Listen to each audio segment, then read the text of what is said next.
in order to do a Q&A? Okay, so look, I'll tell you, Kim, off stage, yeah. Yeah, so send me a message, Shireen. I can forward it to Kim. Also, Tara, I've been trying just to tell everyone, I've been trying to bring up Tara as co-host for the last 20-30 minutes. Kim can't either. So I just want to give her a massive shout out, and I'll keep trying to bring you as a co-host, Tara. I'm really sorry. And I've got two phones plugged into the space. I appreciate it. It's Maria's fault. Honestly, Let's blame it on Mario. Let's blame it on Mario. They need some revamping for it's sure. Maria's fault. It's Maria's by fault. the way, we don't need to tweet anything at Elon. You don't need to retweet anything. He knows we're here.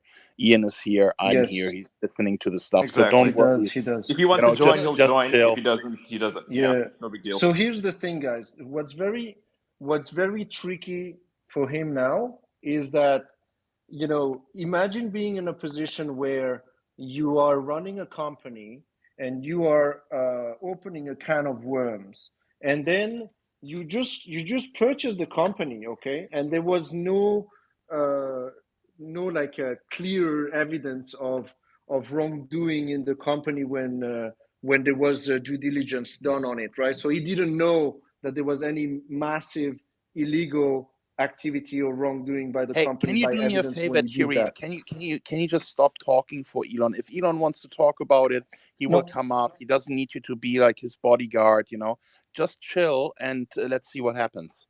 Yeah. So, but what I'm saying is, imagine that you are kind of shooting yourself in the foot. That's what I'm kind of saying. Okay. I disagree. This is exactly what he wanted. No.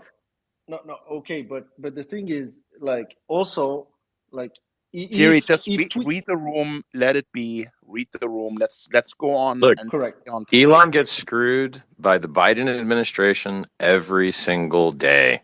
He is the largest new car manufacturer in 100 or 200 years in the United States. He doesn't get invited to the electronic vehicle summits. Like he doesn't exist.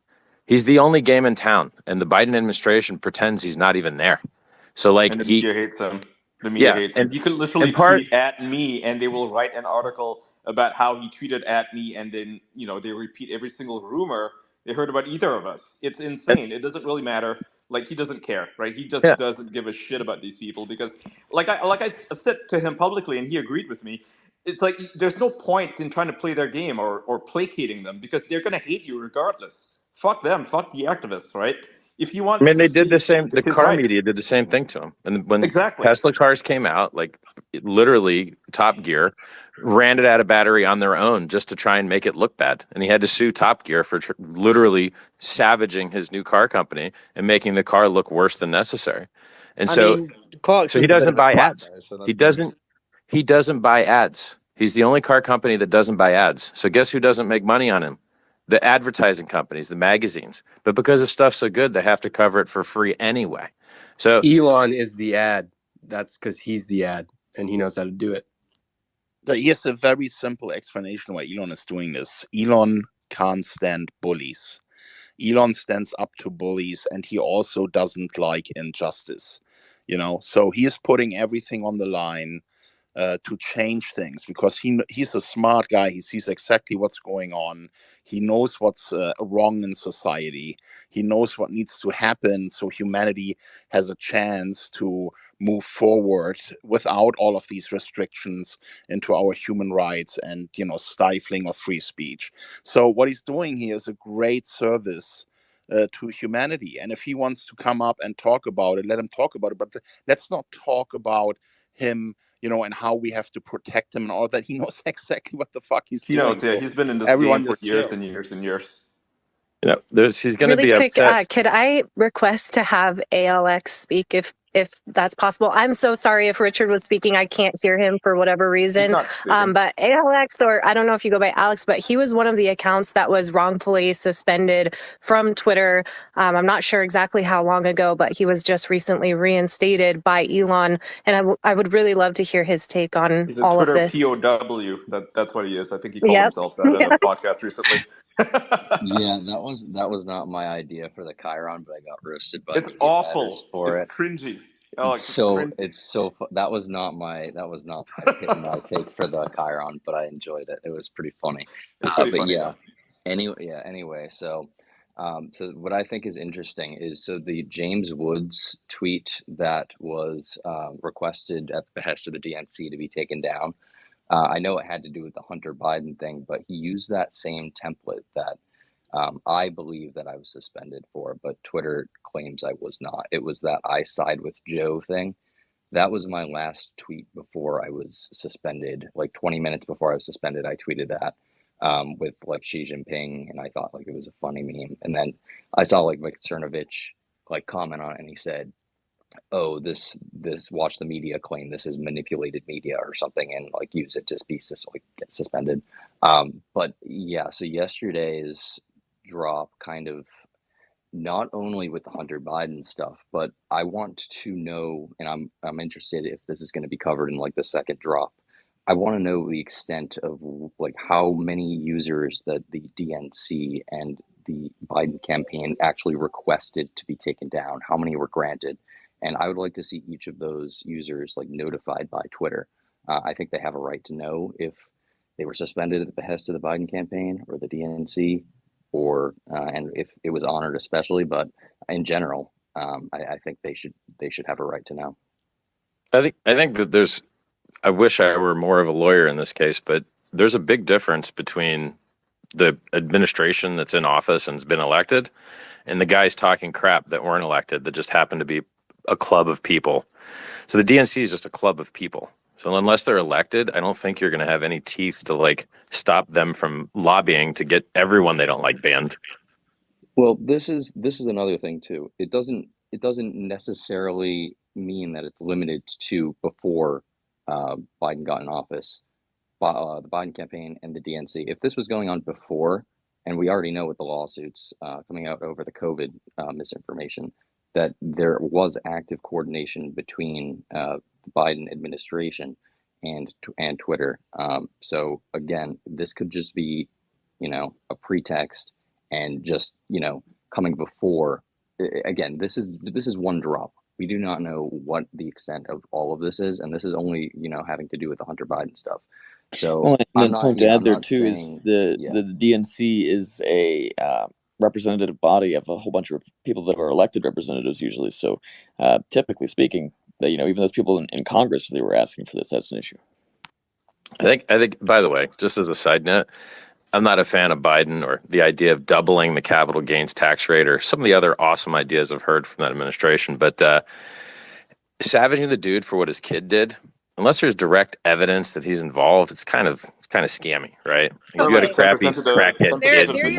There you have to That's step a can of worms. We're not talking about like his drug habit. That's a talking point. Yeah, no one cares about by that. the corporate media. What we're talking about is his role in Burisma when he wasn't qualified. What we're talking about is when Biden was vice president and basically used his position to get financial gain for his immediate family. Influence peddling, right? The only reason his son got a position Exactly. on Burisma and with the that Chinese company, with the Chinese bank, was because his dad was vice president. That's the only reason, because he had no qualifications to fill those roles. I mean, we're talking about $83,000 a month from a Ukrainian energy company. And, months later, guess what happens, right? All these favors suddenly start going to Ukraine. That's very interesting. Now, there's no hard evidence that these things are connected. But, it's quite obvious why his son got those positions, at the very least. Well, there's one. I think, Ian, there's the email. There's the email that violates the emollients clause of the Constitution. Tara, even more importantly, there is a former partner of Hunter Biden who set up the company with him that benefited from all of these investments out of China, Ukraine, and so on. And he went on television and told his side of the story, that Joe Biden was very much involved in these businesses, that he was the big guy who was going to get a 10% share out of all of these dealings and transactions. And this guy came forward with concrete evidence, emails, and everything. And the FBI literally refused to interview him and looked the other way. And just recently, again, he's been at Fox with Tucker Carlson to explain that none of the stuff that he has revealed including hard evidence in writing, emails, have been reviewed. Exactly. And I think the bigger issue here is the bigger picture issue is how the Biden campaign in 2020 was using their position to influence the conversation via social media, Twitter being one of those platforms, by siphoning it, controlling it, and suppressing it. And that has to be looked at. Also part of the problem too. That's a party institution overriding democratic process. Like you could argue that, you know, if you have an elected party and then they're having influence on the way that these companies operate, you could, I mean, at least it seems like people are arguing it's up to these companies to decide whether to collaborate with these institutions, as in they're private companies, so they have the right to decide what's on their platform or not, which I don't think actually relates to their responsibility, just like you have other types of utilities, like energy utilities, that are regulated specifically because of their importance to the public and the fact that the public needs these services. This is the big thing that actually has to be addressed with social media companies, is they have this responsibility because they determine public discourse and they determine elections. So when you have a campaign of a presidential party having influence over what can be discussed on social media, that's where you create a situation where the embedded power in these party institutions is affecting an election because they are able to speak directly to a social media company before they've been elected. And you're seeing this where you have two parties that are capable of influencing in this way. And the boundaries of those two parties as an establishment, in terms of the people who are included in that industry of politics and not, determines who has influence over what is allowed on social media. So at a foundational level, this is a violation of First Amendment right. Absolutely, Tim. And, you know, as a customer, like I'm a U.S. citizen, here I was, my information taken under sealed warrants by a government agency when I didn't commit a crime. I simply told of a crime, something that happened to me.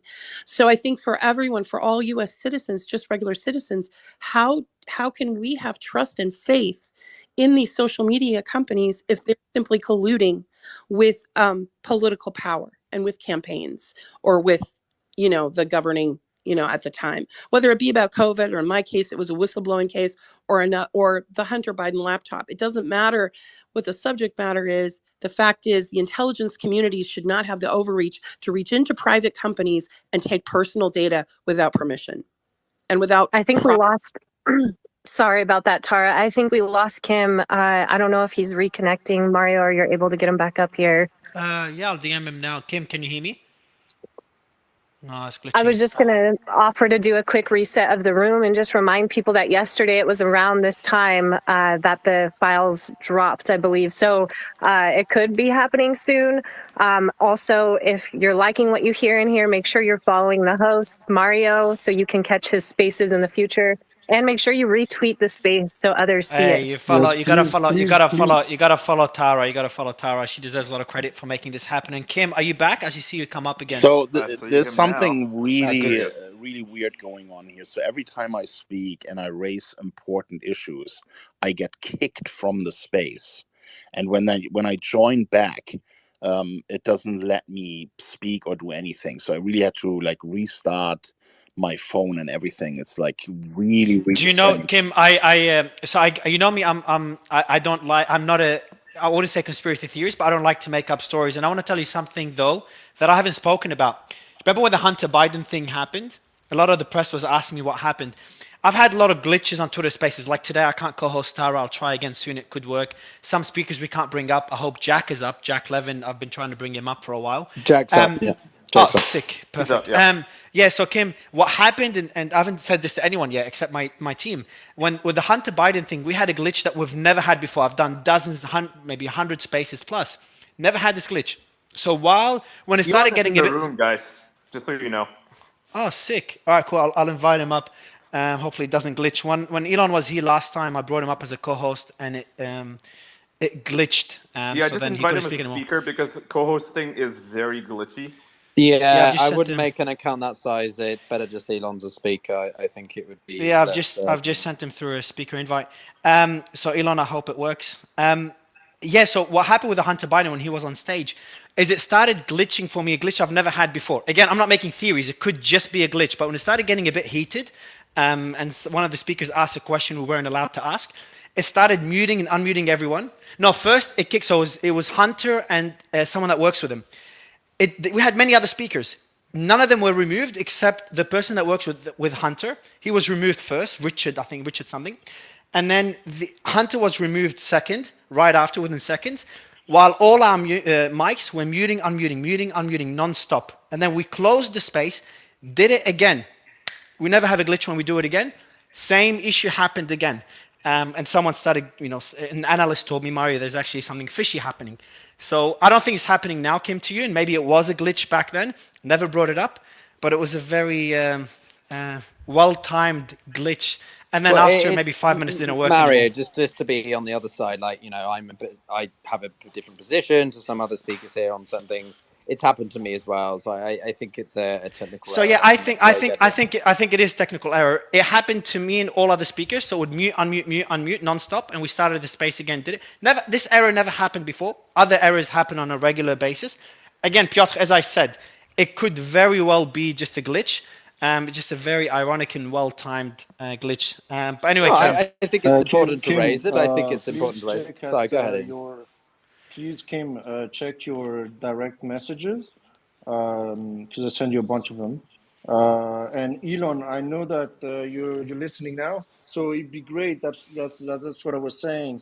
It'd be great if you could come on stage because we will be able to be a little bit more truthful and factual about what is going on instead of allowing speculations regarding the Twitter files. I think you're in the best position, knowing what you know, to have a truthful and mindful conversation. So if you could join, Mario, you're sending him the invite, I guess. I have, I've sent him a couple of invites. Maybe he can at least let us know what time the next drop will be, so we can get Twitter numbers at an all-time high again. So Alex, I know you have your hand up while I try to invite Elon. Go ahead. By the way, I tried to move Elon up just now. It says error. He cannot be moved. So the app. Oh, it's working now. My invite is working from my end. But yeah, I'll keep trying. Go and I'll DM him on. Or Elon, I can't DM you. You can DM me if it's not working for you. Sorry, go ahead, Alex. Yeah, so I just wanted to go back to a point that Richard made when he said that he doesn't care about like the activities of Biden's son and like his drug abuse. I think that I care greatly. I just said I wanted evidence of a tie. That's okay. So, but this is my point though. I think that overall demonstrates the point of why it's so important that this story got out is because a lot of people might have that opinion. They might say that. Hey, Elon's a speaker now. Okay, yeah. Elon's up with this already. Elon, can you hear us? Awesome. Elon, can you hear us? I think he's up. It takes a while to load. Can you hear me now? Yeah, I can hear you now. I missed Fantastic. Sorry, guys. I think there's like maybe some glitches in the spaces that we need to fix. I'll dig into it next week. Yeah, I mean, on the Twitter file stuff, I mean, the idea here is simply to come clean on everything that has happened in the past in order to have build public trust for the future. I think that's essential. Like, why should people believe Twitter in the future if Twitter does not come clean about the past? That's what it comes down to. So it's just, so I've given Matt Taibbi, and then just recently, actually just about an hour ago, Bari Weiss, access to all Twitter documents. So it's like unfettered access to anything. And this is not like a North Korean tour guide situation. This is you get to go anywhere you want, whenever you want, wherever you want, however you want. So I'm not like controlling the narrative or I didn't, Matt. I was seeing Matt's tweets as he was tweeting them, so I'm like, I was just as eager to see them as everybody else. And I think Matt did a great job. I mean, there are a few cases where I think we should have excluded some email addresses. Sorry, Jack. Jack at Pizza is now, might need a different email address, but. So we also need to, not have email addresses in there, and I think we need to post more actual source documents, so then people can draw their own conclusions. But it's just obvious that there's been a lot of control of information, suppression of information, including things that affected elections, and that just all needs to be, it's kind of like this friggin' Stasi files, like at the point you just want to have the stuff out there. So Elon, I have a very blunt question for you then. Given the past few days over Yi and what we're talking about, the freedom of expression, and people want to ask hard questions. So we've had one side where we've now seen you freeze his account again, but now you're releasing information that, about the freedom of expression. So how are you going to balance the level to which we speak about the freedom of expression on Twitter? Yeah, well, I think, if that makes sense. Sure. With Kanye, it's obviously a difficult subject, but that was a case where it was like, where that was my decision. But I think it's important that people know, okay, that was my decision, because at a certain point you have to say, what is incitement to violence? Because that is against the law in the U.S. You can't just have form a club, let's go murder someone club. That's not actually legal. So. The question is, what is incitement to violence? And I think, posting swastikas in what is obviously not a, good way, is an incitement to violence. I personally wanted to punch Kanye, so that was definitely inciting me to violence. Anyway, that's not cool. Just to hang on, but you mentioned in a good way. Well, no, it's just that it could be like an analysis of the Second World War or something, that's a history drama, or whatever, It's contextual. Yeah, right? It's like okay, let's a battlefield or something, and that's got so some sort of war history thing. I don't know, something like that. Then that would be okay, but. It has to be contextual. I mean, if he's posting it in a way that is trying to rally people to anti-Semitic views, then yeah. Yeah, I mean, it's like you can also say okay, well, let's look for added context outside of Twitter to say well, was this meant in a friendly way? And it's like, okay, well, no, he's saying that he likes Hitler and other things. And look, at the point at which Alex Jones is telling Kanye to calm down and please stop. You have to say, okay, Alex Jones is pretty edgy, so Alex Jones is saying Kanye wants Kanye to stop. That's a big deal. So anyway, but I don't want to get into some sort of huge this could easily get derailed into a laborious. Agreed. Yeah, we should talk more about the file. So you mentioned that you gave it to Barry Weiss, right? So she has full access. Does this mean that we are going to see multiple exposés, not just ones from Matt Taibbi? Yeah, the point is to just have everything come clean. So the thing is that it's not that people would necessarily agree with everything that Twitter has done in the past or in the future, but they should at least know that it is occurring and there's no shady stuff that is happening that they're unaware of. So then at least if Twitter is explicit about its actions and transparent, you can then appropriately calibrate your interpretation of what you learn on Twitter, as opposed to thinking, Twitter pretending to be unbiased and even-handed. It is not. So there's a way to get everyone to agree with all the actions that Twitter will take. That's impossible. That is a null set. So, but what it is possible to do is to be fully transparent about the actions that are taken.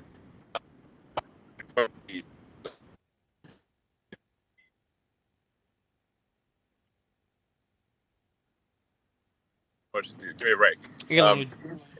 Oh, you're back. He's back. You dropped out for a bit, yeah. Can you hear me? Can you hear us, Elon, or it's not? It's still glitching a bit. Can you hear me? I'm about to take off. Yeah, it's good.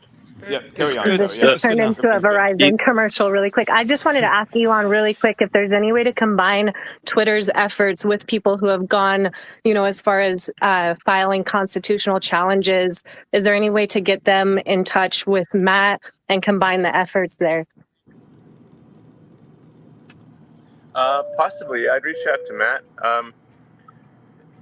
There's, and I mentioned, like, I've also asked Bari Weiss to, also, given her access. I just gave Bari Weiss access to the Twitter files like an hour ago. I think at some point it might make sense to just have them publicly available, so that anyone can look at them. A quick side question. Sorry, go ahead.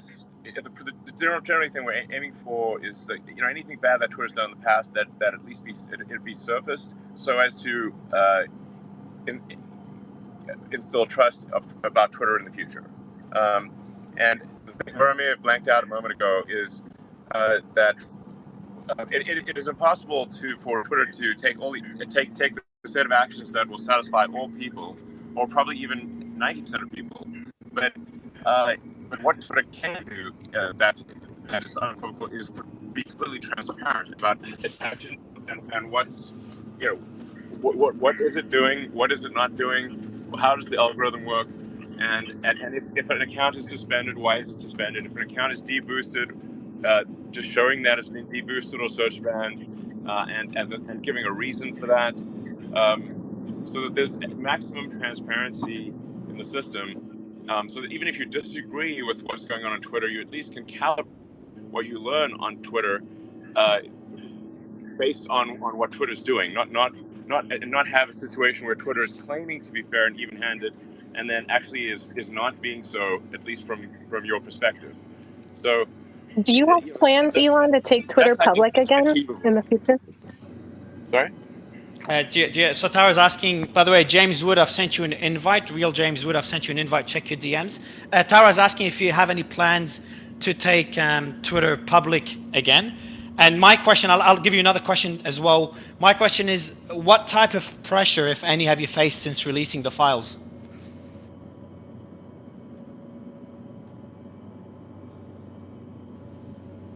Did you hear me, Elon? Shit. It sounds like he is testing the new semi-truck himself. Can you hear us? Oh, you're back. Yeah, you're back. You're back. Go ahead, I'm just airborne right now, so I'm on Starlink actually. So we'll see how well Starlink works. Okay. It's working. It's working well now. It's working well now. I moved a couple of people down so we can have a more civil, conversation without too many speakers on stage, because there are a couple of important questions that I want to ask you. The first one is, obviously with your move of full transparency, you are putting the groundworks in place to justify why free speech on Twitter is so important, and why you are making the decisions, of, for example, a great amnesty for all users, and by showing that abuse has happened in the past, and that Twitter, before it was under your control, was abusing their power. You're basically setting the stage to say, okay, people should all have their rights, unless they broke the law, restored to be on Twitter. Is that right? Yeah. I mean, yes. That is the intent. Now, to be clear, we're all going to be doing this sort of slowly and deliberately. That this can't be let's open all the jails simultaneously and have at it, guys. So it's going to be slower than people would like. It's more deliberate. I do have a lot of shit going on right now, so just, I can imagine. I'm trying to do the most that I'm flogging my human brain as hard as it possible, most amount of work done. But like this week alone, we had a meeting with Macron yesterday, PC for some national security.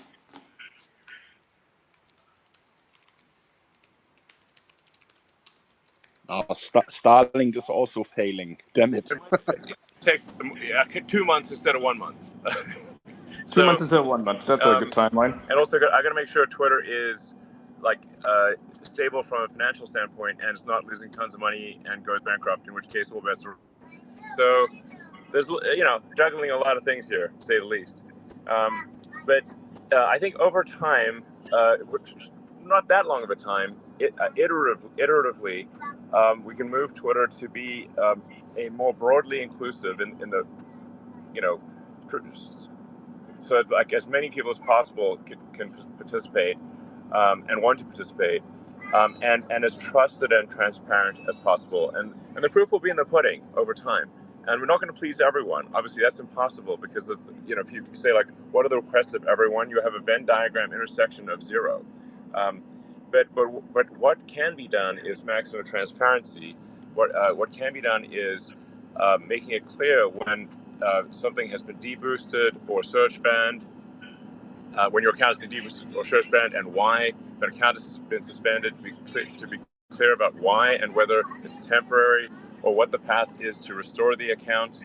And just, I think that's something that can be done and should be done, and will massively help with trust in Twitter.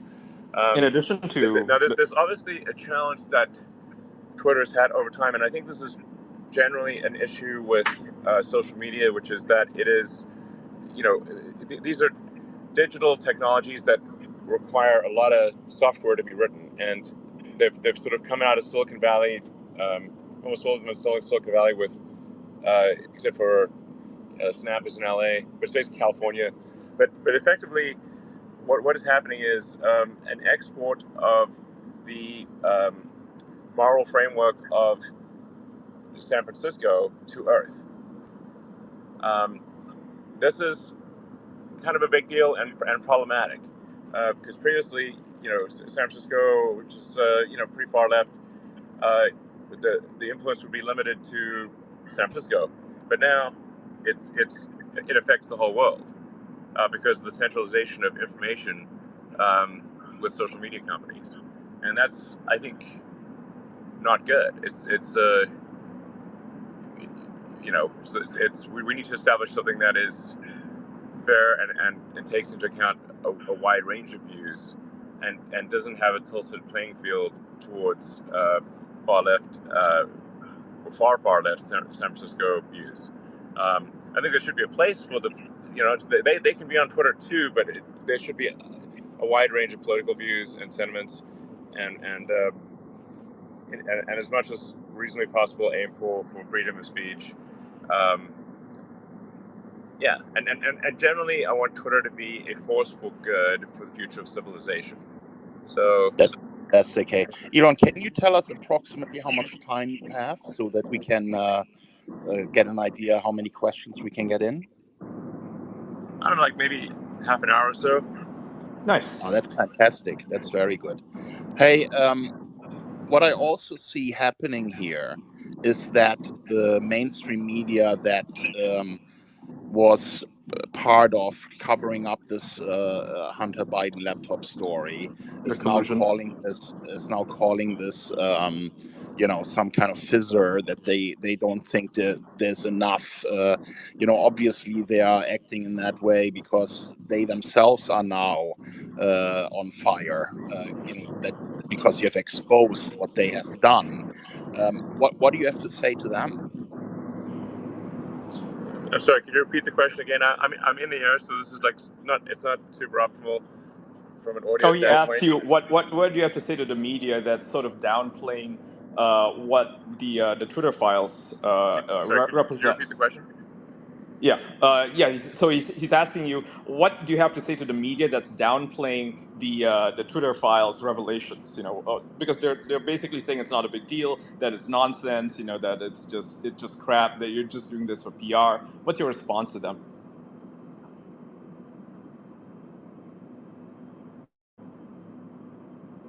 Hello? Yep. Can you hear me? He may be having connection issues with you specifically, Ian. There are certain people up here that I can't hear either. So maybe Kim, ask again. Yeah, Kim, do you want to ask your question again? First, Elon, can you hear us? No, I think he can't hear anybody. Yeah, I don't know if it's me. So he's either in a semi truck or he is on his plane. No, he's on his plane. He said he's on his plane. Yeah. I'm in the air right now. I can hear you. I can hear you again. Okay, cool. Fantastic. So let me just repeat my question. The media, especially the media that downplayed and censored the whole Hunter Biden story, is now trying to downplay your release. Obviously, because they are under fire as well, right? Because they have been exposed by this release. What do you want to say to them? What do you want to say to the media that is trying to turn this into a nothing burger?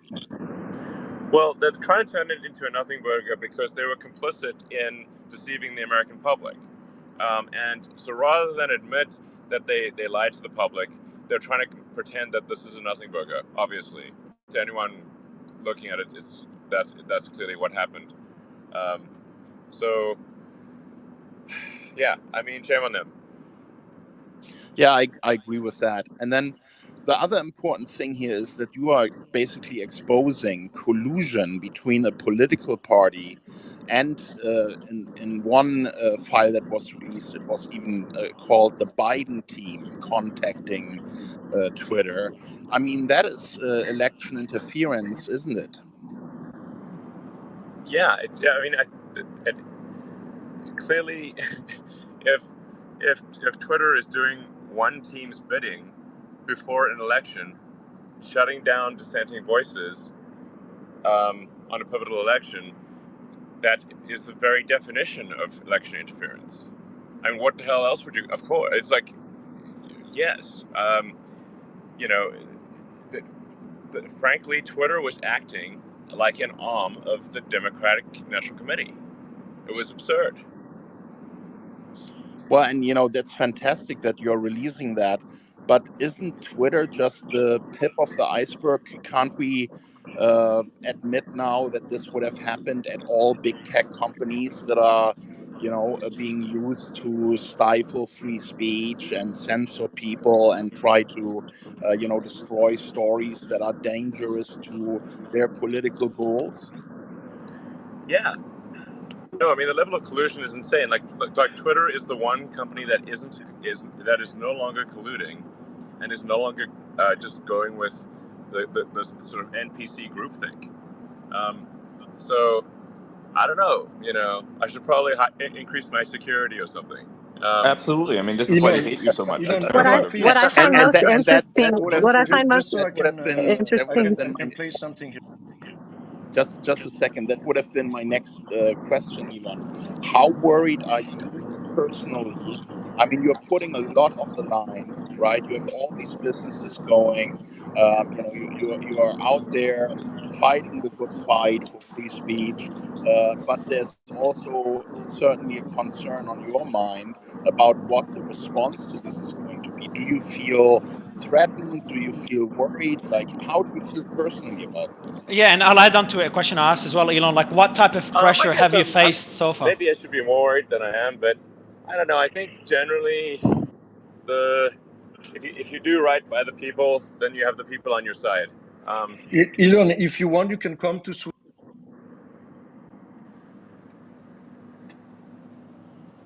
Oh, you dropped out, Thierry.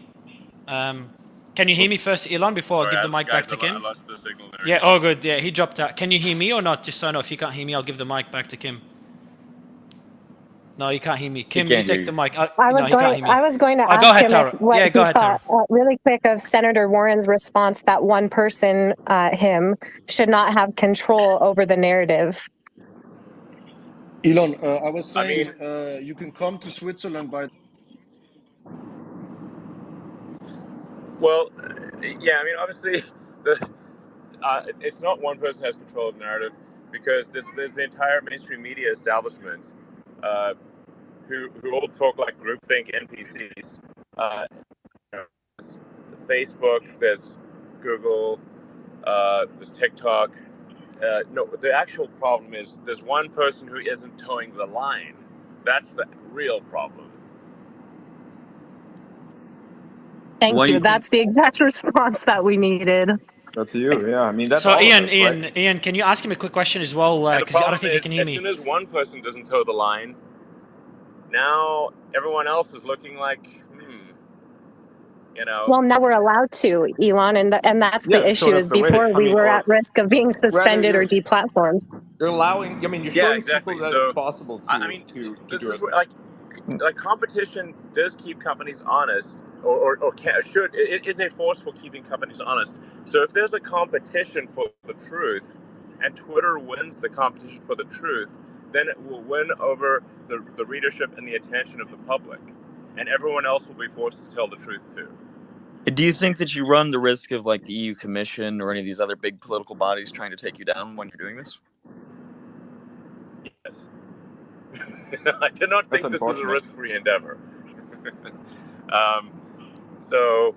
But I also think that, like, as long as there's the support of the people, then you have to say, like, any organization, at least in the U.S., that it is going to go against the will of the people, I think will be in big trouble themselves. You know, Elon, you're doing this at such an important time in history because I think people can sense that the censorship is becoming more, that the media is spilling more and more propaganda, that we are heading into a future where free speech isn't really acceptable anymore. And for you, with your audience, to go out there and put this transparency out there, I think a lot of people appreciate that this is a fight that you are taking center stage, in order to fix some of these issues. Yeah. No, I mean, frankly, the risk of something bad happening to me, of even literally being shot, is quite significant. I'm definitely not going to be, doing any open air car parades. Let me put it that way. But it's also it's not that hard to kill me if somebody wanted to. So hopefully they don't. And if fate smiles upon the situation with me and does not, that does not happen. I'm taking reasonable precautions, I guess, but there's definitely some risk here. But I mean, at the end of the day, I think we'll just want to have a future where, we're not oppressed, or our speech is not suppressed, and we can say what we want to say without fear of reprisals. As long as you're not like really causing harm to somebody else, then you should be able to say what you want. And that's quite a rare thing, I think as people just take that for granted sometimes, but really throughout history, free speech has been highly unusual, not common. And so we have to fight very hard to keep that, because it's such a rare thing, and it's by no means something that is default. It's a controlled speech is the default, not free speech. It does seem incredibly ironic that so many reporters in the media and prominent politicians are calling for restraints on free speech. This is crazy. It feels like we're in bizarro world here. Do you think that comes from the way that journalism is taught now in today's schools, in what we would call postmodern journalism, or where do you think that's really coming from? I mean, I haven't been to journalism school, but it does seem as though that the elite educational institutions have been somewhat infected with an anti-free speech mind virus, which is sort of a subset of the woke mind virus. How much actual intellectual freedom and how much actual intellectual freedom is there at elite educational institutions, where you don't get completely shunned unless you abide by what everyone else thinks, and then what everyone else thinks is you're told what to think, not asked to you're sort of, you must think this. It's not like you have freedom to think and talk as you wish. So yeah. What's the solution for this? I mean, like, obviously this is So somehow we have to, I think, approach the woke mind virus and have truth be what matters more than anything. I mean, I think it's funny that, Harvard's motto in the Harvard Standard, it's veritas, truth. That's, and the founders of Harvard were right to have that on their shield, the shield of truth. But is Harvard the shield of truth today? Maybe not. Well, Hey, Elon. So we're all on this space because of our belief in freedom to transact, and obviously Jack was a big Bitcoin Lightning guy.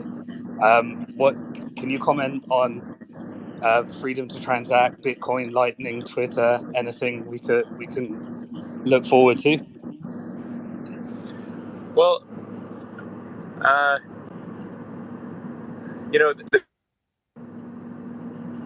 I think that's actually more powerful even than, I think, controlling than censorship, which is control of the monetary system. If you have control of the monetary system and control of transactions, you can literally stop someone from, you can starve people to death. You can throw them out of their homes. So we have to be very careful about who's controlling the money system here, and what rules and regulations are they going to put on transactions. It seems like PayPal has strayed pretty far from the path of that. I've been banned from PayPal. Seems to be moving in the direction of social credit and restricting transactions, so that's concerning. So I do think there is a role for crypto in the future, without speaking to any particular crypto coin, as a means of ensuring that the monetary system does not get completely corrupted. It provides competition to the fiat system, so that if the fiat system becomes overly restrictive, then crypto will grow. Basically, the better that the fiat system works, the less prominent crypto will be, and the worse the fiat system becomes, the more crypto will grow. Are you concerned about the moves towards central bank digital currencies? I don't think they know what they're talking about. No, not really. A lot of people have theorized that FTX and the fallout there was a ploy to push us toward that centralization and the digital dollar. Fallen flat in its face now. Correct. Well, I think they're conflating a few things. First of all, almost all money is digital already. The fiat monetary system, for practical purposes, consists of a series of heterogeneous mainframes running antiquated COBOL. That's the actual money system, by the way. It's kind of embarrassing. It's not like some rickety mainframes running ancient COBOL, and running and doing everything in batch mode. That's the actual the fiat monetary system. So, Elon, I've got. Can you hear me first? Is it working now or no? But it is digital. No shit. But not in a very good way. And whether banks create their own cryptocurrencies, I think is somewhat irrelevant. People will use the cryptocurrencies that they think will accrue value over time, and not use the ones that don't. Doge to the moon. Sorry. Hey, Elon, could you shed some spill the beans on the whole SBF, Binance, and Twitter fundraise? I think there's not much not many beans to spill here. I had one conversation with SBF in May where it was weird. It was like half an hour. He was just talking like a mile a minute. I think he was clearly on some stimulants. And he kept talking about himself and FTX, and which is weird because the call was supposed to be about Twitter. And I was like, shouldn't you want to ask me some questions about Twitter instead of talking about yourself? And the vibe I got there was like, this is bullshit meter like was redlining. So I'm like, but everyone kept saying, Morgan Stanley and lots of other people kept saying, oh, SBF is the best, and he's got tons of money, and so that's why I agreed to speak to him. But then like I said, he set up my bullshit meter, which frankly I don't think this was like deep insight wasn't necessary. If someone's calling you to talk about investing in a big transaction, they should be asking questions about the transaction, not talking about themselves and talking at the speed of an auctioneer. So that's it doesn't require deep insight to figure out that the bullshit factor is high. So you didn't end up with any client funds accidentally. Yeah. So unfortunately, Mario is having connection issues, so you're unable to hear him. And Mario, I was going to say my DMs are open if you want to relay comments or questions for Elon there, and I can try to help field those. And also, Alex is one of the accounts that was wrongfully suspended by Twitter, and you fortunately brought back. I wanted to give him the opportunity to ask you a question because he's had his hand up, if that's okay. Okay, sure. Hey, so I was Hunter laptop, right? We also cover other requests by the Biden campaign and the DNC to censor individuals. Yeah, we can't hear you, Alex. We can't hear you. I can barely hear Alex. Like he's got a really bad connection. Tell Elon to mute his mic and unmute. Probably, but I cannot hear him. Yeah, tell Elon to mute and unmute just so we can hear Alex, because I think Elon's background noise is muting Alex. Hey, Elon. Someone tell Elon. Elon can't hear me, so you have to tell him Kim Otero. Yeah, I'm telling him that he can't hear you. That's okay. Just give me 1 second here real quick. Elon, you said something, really important, and that is that truth matters. And, this is really what this is all about, because without free speech, we don't have truth. And I would like to ask you, what is your opinion about Julian Assange and Edward Snowden? Shouldn't those guys be center stage when it comes to free speech and truth? Shouldn't the U.S. government leave Julian Assange alone and let him be a journalist? I don't know enough about the Assange situation to give an accurate answer. I mean, there are things where, that where national security stuff is involved, that I think do need to be kept secret, because there's like nuclear secrets, and there are the things where bad actors, if they had access to that information, could do bad things. So yeah, but when a journalist exposes war crimes, right? When a government just goes and invades a country and kills people, against international law, like when exposures like this are being made, isn't that important so people see the reality of wars and understand how some of that stuff is really bad? Yeah, I mean, I generally think that people should, like I said, that people should be able to know what's going on in order to make sensible decisions. I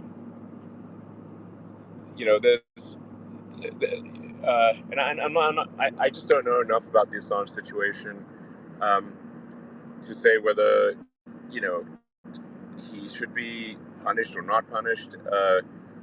But I do think that I'm generally in favor of freedom of information, and like if there's any doubt, we should be on the side of freedom of information. And how about Edward Snowden, who has revealed these mass surveillance programs where the government is spying on everyone and storing all their data in these massive spy clouds, also against the law, where the Five Eyes are working together to undermine their local laws and their local restrictions on spying, and they just spy on each other and then share the data so that they know everything about everyone. How do you feel about that? Well, probably the best thing would be a jury of the public You know, if Snowden were to be, I don't know. Look, I'm power in this situation, but if they like, ultimately the people of the United States should be the ones who judge Snowden, not select people in the government. So if a jury of peers of citizens were to review Snowden and make a judgment as to whether he's guilty or not, I think that would probably be the appropriate course of action. Yeah, the only problem is that if he were to be in a U.S. court, he wouldn't get a fair trial because under Espionage Act laws, you cannot even make a public interest defense. He wouldn't even be able to say, I've done that because it's the right thing for Americans to know about that. So that would be a defense that is not available to him. So to say, a jury of your peers should decide about that, it's a problem. Yeah, I don't know. I mean, there's no easy answer to the Snowden Assange situation. Can I make a suggestion, Elon? Why don't you do a poll to your millions of users and ask them if they think Julian Assange and Edward Snowden should be given their piece for the service that they have provided to humanity? Okay, that's a good idea. Sure. I like that idea.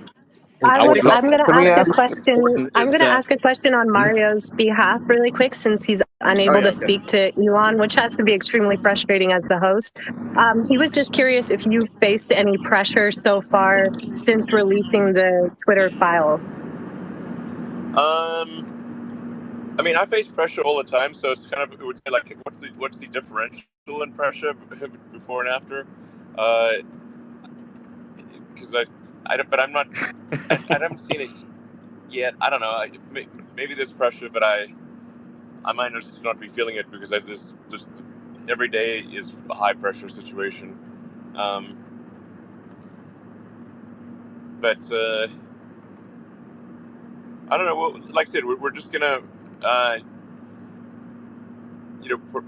put all the information out there, try to get a clean slate, and then work iteratively in the future to provide the most truthful, accurate, and timely information to the people. That will be the goal of Twitter, and we won't be perfect in that regard, but I think we will be iteratively better.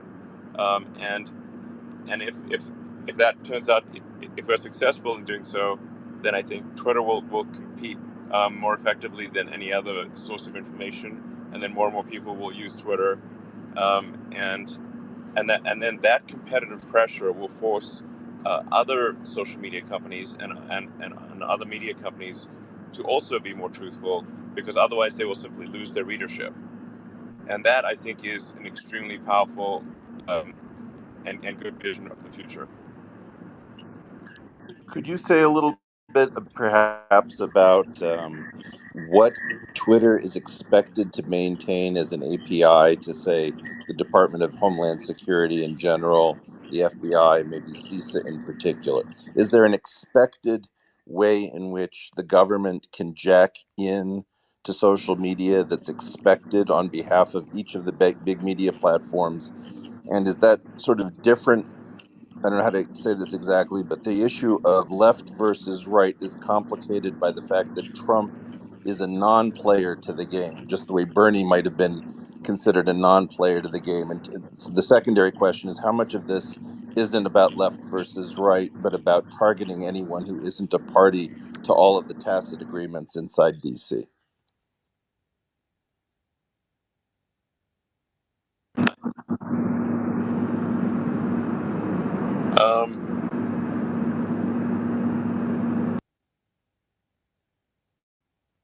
Can you still hear us, Elon?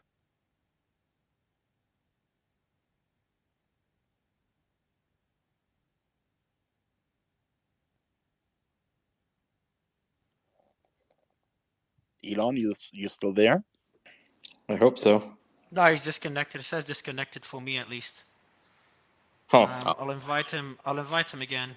Oh, Okay. yeah, I've just. Oh, he's back. He's back. Hey, Hold on. Elon, Mario, are you back? such a pity that he couldn't hear you, man. That is just Yeah, crazy. no, it's fine, man. It's fine. Like, you know me, I'm It happy happens. listening.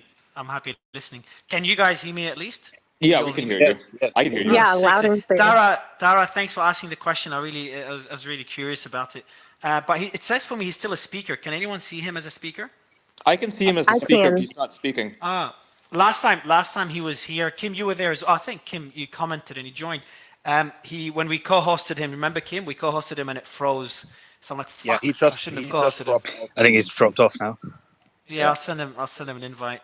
A few people got kicked off stage, not even by you, Kim, just by themselves. So just guys, give you a heads up. Yeah. Twitter's glitching like crazy. Yeah, What's your take? While waiting for Elon, guys, what's your take so far on what Elon has said? Because there's a few pretty big things he mentioned, such as the fear, the worry that he has. Just to summarize what he said, right? I mean, his main goal clearly is that the truth is out there, that it has value again, and that Twitter needs to make a stand for free speech, which he is doing now. And he is aware of the risks to him personally and his businesses. So it's a very courageous thing for him to do. And I think, anyone who had any doubt about what his intentions are when he bought Twitter, I think it's pretty clear that what he's doing is in the interest of the people and not necessarily in his own best interest. So I find that amazing, and I applaud him for that. Yeah, and while waiting for Elon to join again, I've DM'd him another invite. What do you guys think of his? I know I'm not sure if he's saying it as a joke, but his security fear on his security and I being shot. I don't think he has anything really to worry about. I mean, I don't think anyone's really going to come at him right now because it'd be too obvious why they'll be going after him. So I think he's quite safe, and he does have security. So personally, I'm not concerned. Although at the same time, there's he does have security for a reason, right? He is the world's richest man, so there's that. But I'm not really. I don't think it's going to be different than any other day. There's nothing that he's revealing now that is that damaging to any specific person, right? It's like he's more or less just giving people the platform for free speech, and the people who are most affected by this are journalists who what do they have to lose? Well, their reputations for one, but they've already thrown it away. So I don't think I don't think he really has to worry about his personal safety. I don't think it's going to be that dire. Elon, just to let you know, Elon is listening now. I've sent you through an invite. You should see it via DM. So I sent you through the invite to come back on stage. So hopefully it works. It might take a bit of time because space is glitching like crazy. It is. For everyone else, yeah, go ahead. Mario, there's some backfeed coming from you. I'm not sure if you have your audio playing in the background, but I can hear you twice. I don't know if anyone else is having that issue. Oh, I can hear him twice. Oh, shit. Okay, I'll try to fix it. By the way, everyone, I'm just going to tweet the next space link now to set your reminders for the next space. I'll fix my audio. Kim, the mic is yours. Yeah, let's hope that Elon comes back if he has a chance. I mean, first of all, how amazing is that he joins us from his private chat, to be part of this space. That's just typical Elon. It's so cool. I mean, it's a historical moment, right? I mean, he's a part of it. I mean, he's the part of it. So, I mean, thank you. He's back, guys. Just FYI, he's back. Elon, let me see if he can hear me this time. Elon, can you hear me or still no? Yeah. Can you hear me? Yes, we can hear you. Yeah, I'm glad you can hear me. I'm glad you can hear me again. I think Kim, you were asking a question. No, I was just saying how cool it is that you talk to us from your private chat. We really appreciate it. It's like a typical Elon moment, and we're just all in awe about you. Taking these risks to your business and to yourself to fight for free speech. So I said to everyone who had doubts about your intentions when you bought Twitter, you are making your intentions very clear, and I think it's very courageous of you, and I want to thank you for that. No, you're most welcome. I mean, like I said, the proof will be in the pudding over time. There will be many mistakes made, but iteratively, I think that the net vector should be towards truth, and if sort of new Twitter is successful in that, then the results will be that people will turn to Twitter to understand what is true, what is real, what narratives matter, and Twitter will gain a lot of readership and attention, and will put a lot of competitive pressure on mainstream media and on other social media companies to also be more truthful, because otherwise they will simply keep losing people to Twitter, and that's where the competition can be a very, very good thing. So, but it's not going to be perfect, and there's going to be decisions that people will disagree with. But on balance, the overall decisions are ones that people do agree with, then they will gravitate towards Twitter, and Twitter will actually be successful, and will gain share from other sources of media, and it will cause those other sources of media to then stop towing the line and to sort of be more truthful. What's your just a quick question, Elon? What's the biggest risk, in your opinion, from the steps you've taken in terms of releasing the files? Do you see any risks for Twitter? I mean, I guess there'll probably be some. I wouldn't be surprised if some lawsuits or something. So yeah, I would expect there to be some legal risk. But what's important? That's less of a concern than just clearing the air and making sure that people of Earth and know what really happened. And the metrics, the Twitter metrics show that it seems like it's the right decision by far, not only ethically but from a business perspective as well. That you keep hitting new records. Yeah, exactly. So, like I said, it's the point of as as it becomes clear and that Twitter is the place to actually figure out what's going on and get the unfiltered narrative, the unfiltered truth. Also for the people of Twitter to be able to suggest narratives and steer the, and emphasize narratives themselves, and have things not be controlled like it is with the so-called mainstream media, where the narrative is controlled by a handful of editors in chiefs. If basically the Wall Street Journal, New York Times, and Washington Post, and maybe a few others decide what the narrative is, and so even if what they say is completely truthful, the people don't really get a choice in what topics are covered. So whereas on Twitter they do, and like there could be something really important going on in the world, and then the big news organizations aren't covering it for whatever reason. But on Twitter, the people can decide what narratives are important and what should be emphasized and what should, yeah. So that's. So on that note, like, can I mention something really quick?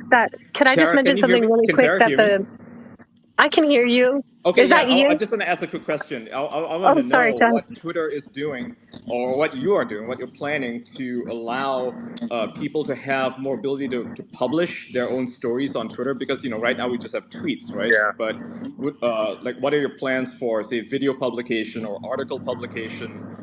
Things to incentivize, creators and journalists, independent journalists, to be able to have their voices heard for more than just tweets. Yeah, absolutely. I mean, these are all like very obvious moves. One needs to be able to obviously post long-form written content on Twitter. One needs to be able to post long videos and long audio on Twitter natively, and there obviously needs to be a means of monetizing that so that creators can make a living. Those are. I feel like I'm saying that the sky is blue and the grass is green. That's pretty obvious stuff. But in order to implement those things, Twitter needs to have a strong software engineering organization that is focused on shipping great code, and really was was quite a mess before, but it will have a strong engineering team and be able to implement those basic features. So, that even if there are lots of limitations, let's say on example, then they can post it on Twitter, and then Twitter can be an effective competitor to YouTube. And then, like I said, what happens when there's competition for the truth, and everyone and one company steps out of line, then and actually really disallow the truth to flourish. It's going to put a lot of competitive pressure on other organizations to do the same thing. Can you talk about whether or not the effort to supposedly pre-bunk malinformation, which is to take real information and then, if it's damaging to a narrative, to put fear, uncertainty, and doubt around it, is there an attempt through the Department of Homeland Security or the FBI or CISA or any of these groups to tell Twitter that it has to maintain a port so that information can come from the government to say, we need this information pre-bunked? Well, I mean, if there is any sort of request from the U.S. government that is not in accordance with the law or can be legally fought, then Twitter will refuse it as legal, and if something can't be will legally and if something cannot be will be Congress was such that it can be legally fought. But we cannot gag the voice of the people. This is not good. And like I said earlier, it's like you look at I read a lot of history. I love history, and I love history podcasts and stuff. And Hardcore history is the best one. Hardcore history. Dan Collin is so awesome. It's fantastic. Start with the Mongols. Yeah, but it's like you look through history, man, and it's like we have this pressure. We're in this precious situation where, like, this rare, unusual situation where there's actually, I mean, within boundaries, there is actually freedom of speech, but it's rare in history, and usually it's like been some king or whatever that's just they were just by default suppress people, and now we have this like rare moment in history where the voice of the people is mostly not suppressed, but now there are people trying to suppress it, and we just need to fight really hard for freedom of speech. This is I think, essential to the future of civilization.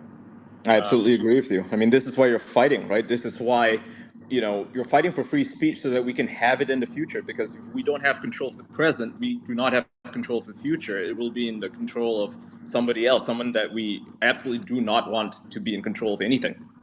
Yeah, exactly. It's just to chime in there, there are a lot of people in the last decade that have lost hope because what's happening in politics, what's happening in the media, there's so much frustration. And I think the most important thing that you've done here, Elon, with your steps that you are taking is to give people hope again. Well, great. I'm really glad to hear that. And like I said, I'll do my best here. I'm definitely going to make some mistakes along the way, and it won't be perfect, but I'll also then do my best to correct those mistakes and to be, the least dumb possible. But like as I say, Vox Populi, Vox Dei, man. It's like, yeah. I mean, it's a very white-pilling moment to have you fight this fight. I mean, a lot of us have been fighting this culture war for free speech, basically, and I think a lot of people have lost hope because they didn't see anyone caring about it, right? It's like the majority of people obviously do care, but they just don't know what to do. And yeah, it's true what Kim said. Just to echo what he said, thank you for fighting this fight. I mean, this is very, very important. It's not just you. It's not just me. It's all of us. Absolutely, I totally agree. So, yeah. Yeah, I mean, I'm kind of like sort of, worried about the future of civilization. just like, are we headed in a good direction? Like, and if you study history, you sort of see like the arc of civilizations, the rise and fall. There's the ancient Sumerians, the ancient Egyptians. In India and China, there've been many sort of rises and falls of civilizations within India and China, and it's just like people sometimes take for granted that because they've been in an upcycle, that things just get better in the future, and they don't just automatically get better. They actually civilizations tend to have an arc, and we want to make sure that we do not find ourselves on the downslope of that arc. Good times make weak men, right? And we are in the good times right now, and we're seeing a lot of weak men, right? Like that's where we are in this arc, and it sucks. So let's try not to repeat the same cycle. We need to fight the cycle. Yeah, exactly. I mean, not to sort of get like too philosophical about things here, but there is like sort of a, I've had these discussions with like a lot of people, and feel like wondering like, sort of what's the meaning of life? Like, what should we do? Like, why do anything? For some people that answer is religious, but then if you're not sort of very religious, then what is the answer? And actually my theory on that is that I sort of believe in Douglas Adams' philosophy that the universe is the answer, and we should strive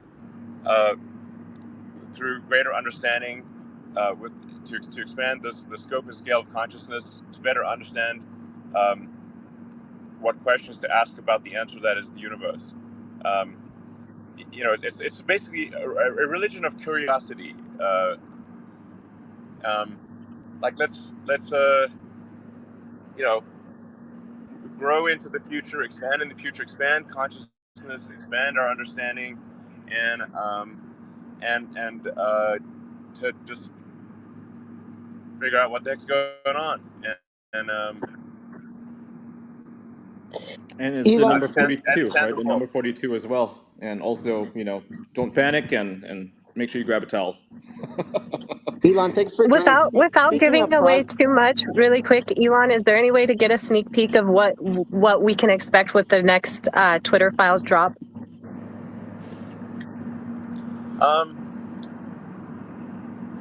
Well,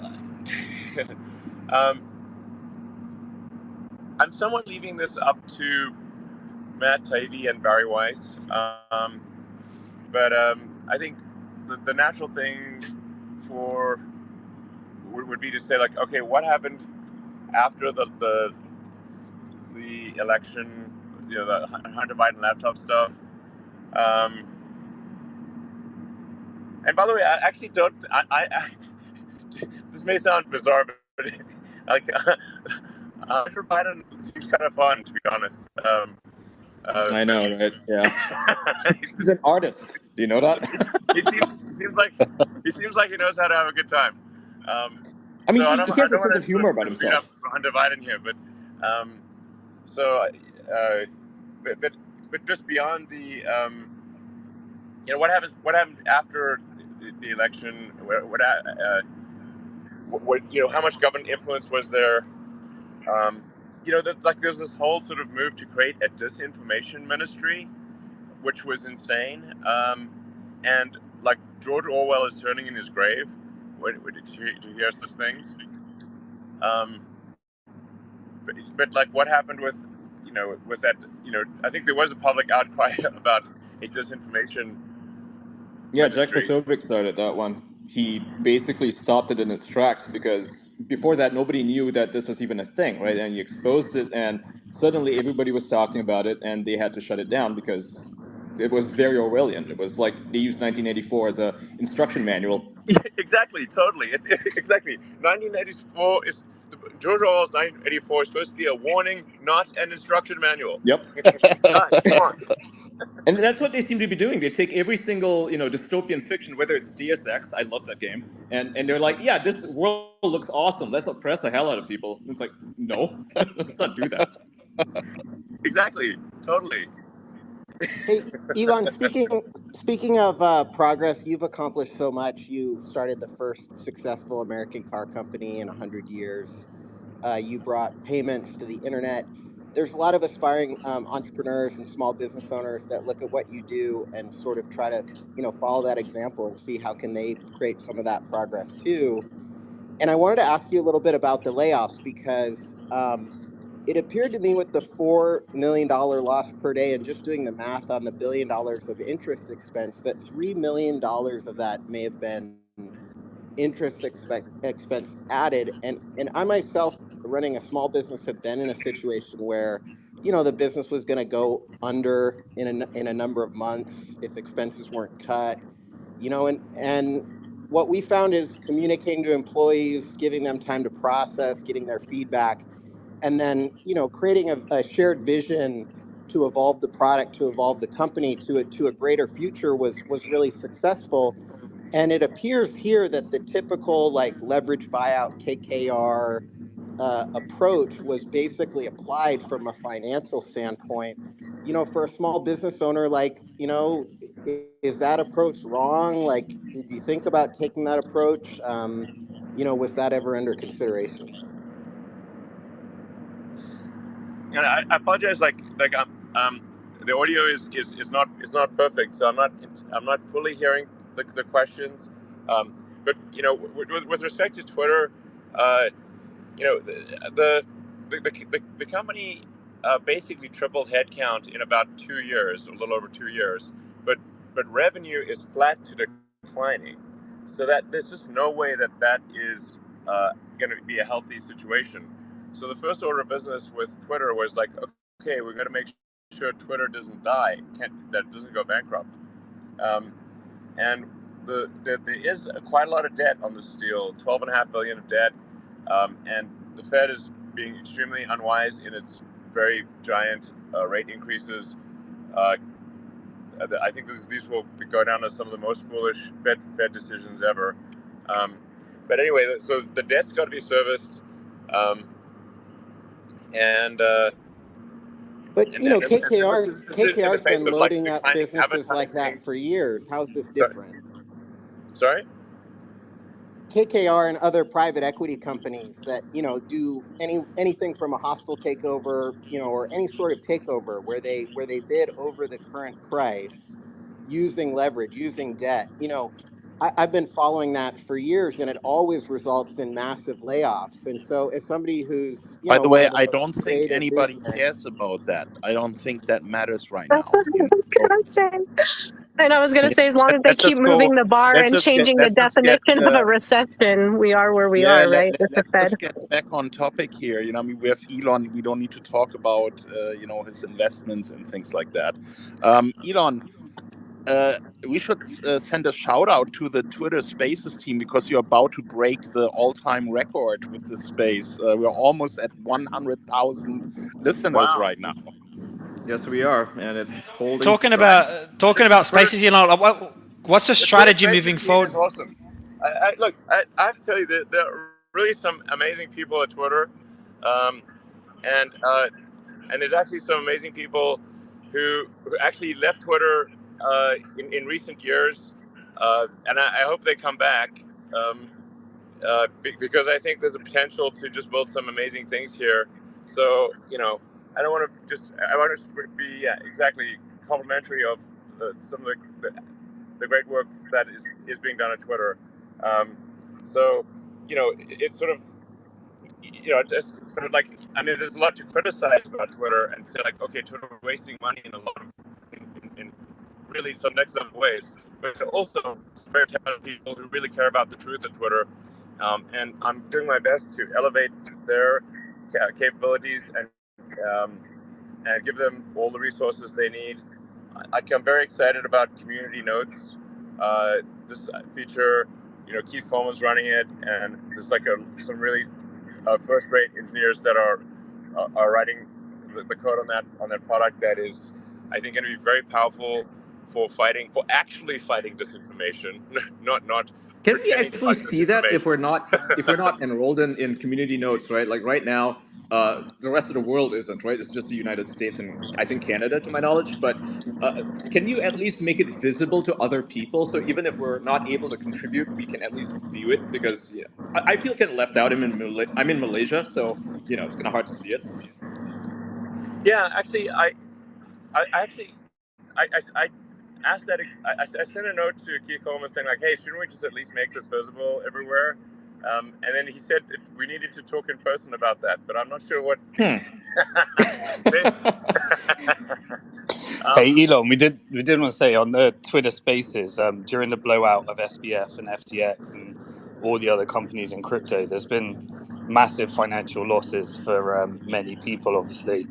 But Twitter Spaces actually became the place that drove the community together, and we've been sharing lots of stories. There were people that were suicidal because of the financial loss, and because of the community in Twitter Spaces, it prevented them taking their life. There's lots and lots of stories. And to add to it as well, Elon, last time, if you remember when you joined the space about Sam, that space ended up going for 16 hours, and for 3-4 days the media was in our space getting the news from the space for 4 days, 5 days straight, and then writing stories on it day after day. And I think Simon was there, Kim was there, so it was I think it's the first time it happens to that extent on Twitter Spaces, and we're probably doing it again today.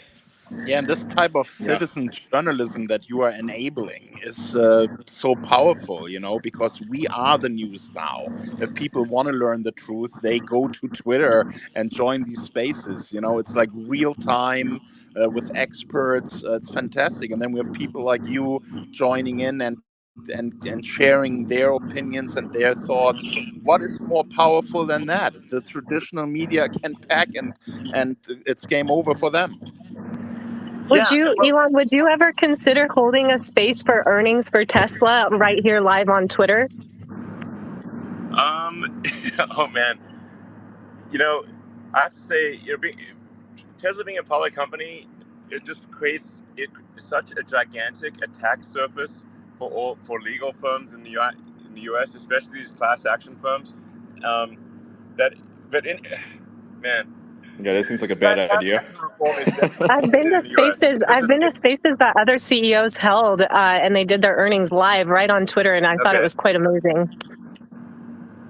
Okay, well, yeah, sure. I'm happy to do it. Yeah. You've made Elon. You just made two promises. You've made two promises, man. Now you've made this one, and you've made one to Kim about the You made a promise to Kim about the poll, and now you made a promise to hold the Tesla meeting here on Spaces. So just I'll remind you afterwards about it as well. I will. Elon, I've been getting a lot of questions. I will do those things. Yeah. So I've been getting a lot of questions from people who are just bombarding me just to ask you, right? Because, we're in the space. They're asking, what are you going to do about the shadow banning situation? Because, I'm personally search banned. I'm not shadow banned, but I am search banned. And I'm not sure what's even up with that. Yeah, I mean, like I said, I've only been on the job like a month, guys. So there's definitely, I've got a long list of things to do.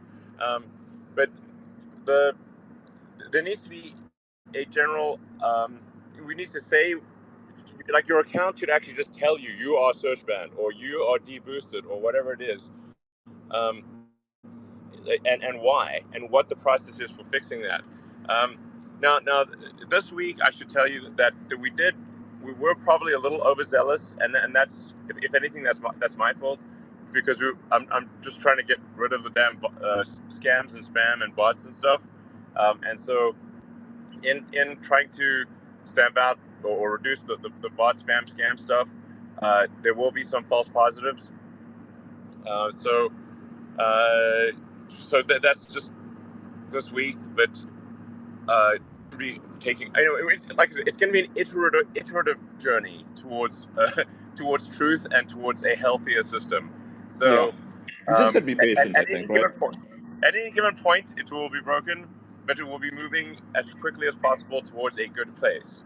And I encourage people to, complain about it and whatnot.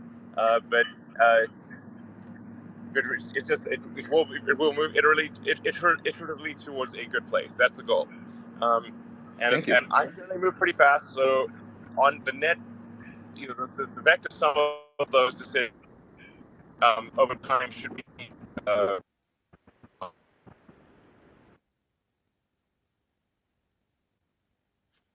I'm losing him.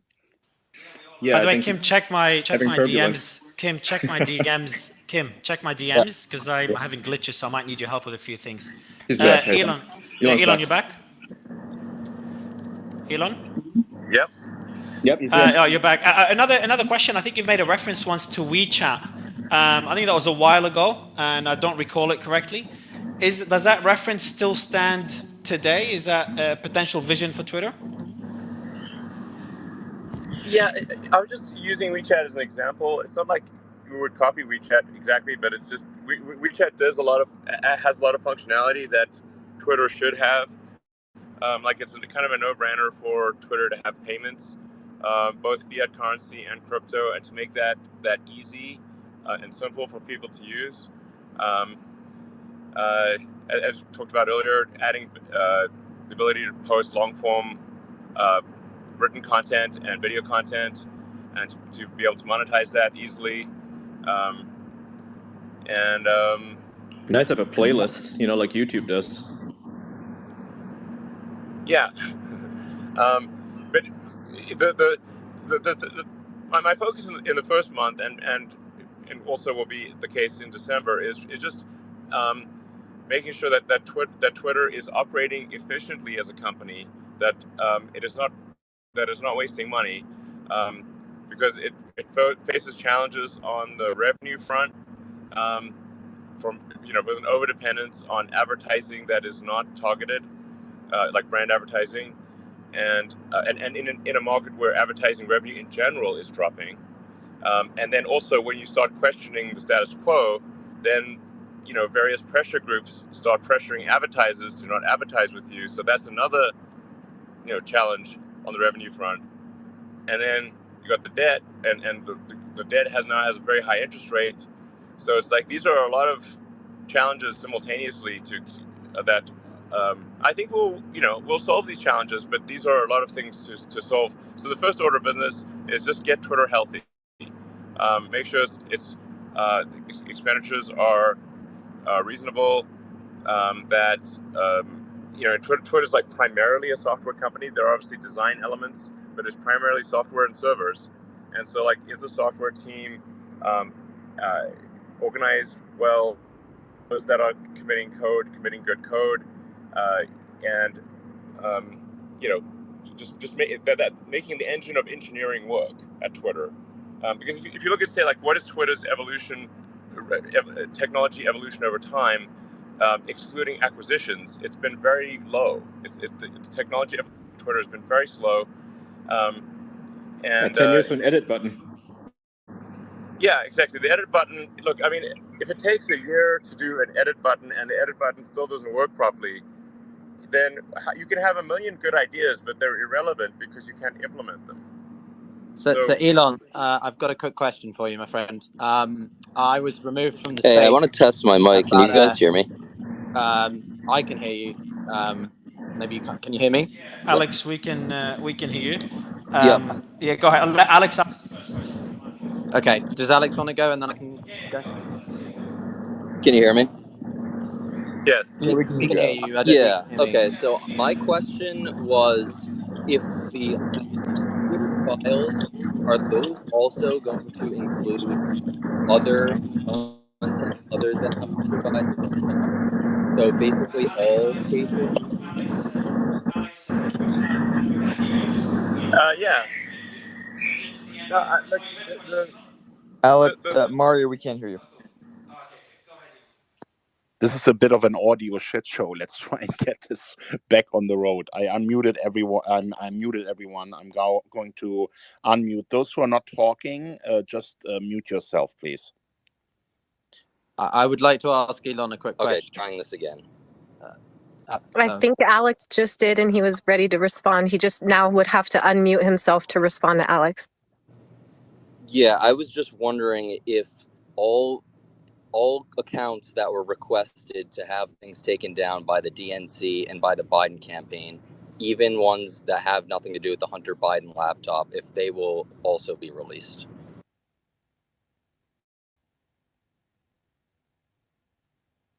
Elon, you're muted. You got to unmute. Yeah, you got to unmute. Yep, he's got to unmute. That's right. Okay. Yes, the intent is to release all the files. So there's not like anything that's hidden or anything.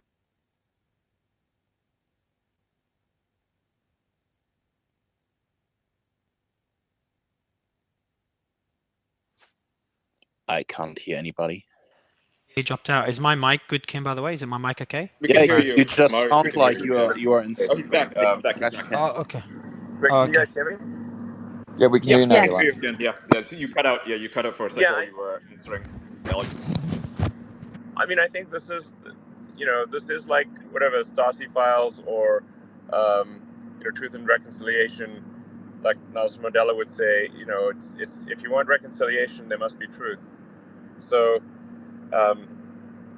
that's the intent here. Intent here is to just make it clear what was happening, and provide transparency about the past, and in doing so, to build trust about the future. Awesome. So do you think that Twitter could also have an automatic notification if anyone was, say, if their account was requested content taken down? Do you think there could be something like that implemented? Yeah, like the VPN sites actually offer that.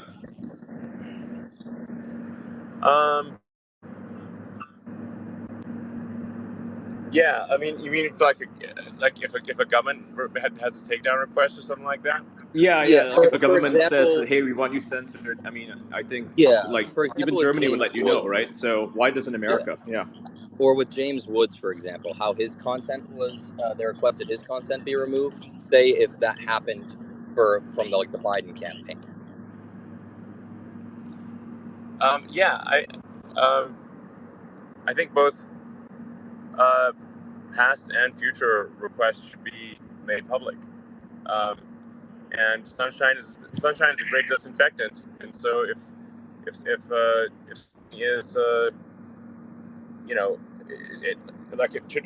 they request content takedowns that are embarrassing, then they'll be less likely to request those content takedowns. At the end of the day, Twitter doesn't have a choice but to abide by the laws of the U.S. and whatever countries it's operating in.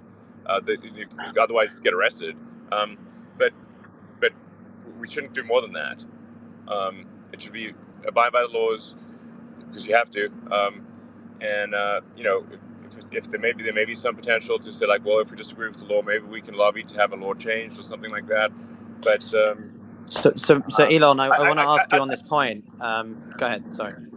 No, but I'm saying the overarching goal here is that, on balance, that Twitter be a force for good for the future of civilization, and for the expansion of consciousness. So to that point, I want to ask you then, because I'm speaking from the European lens, what do you think about the EU's proposals over potential restrictions to the use of Twitter? We're losing you a little bit. Or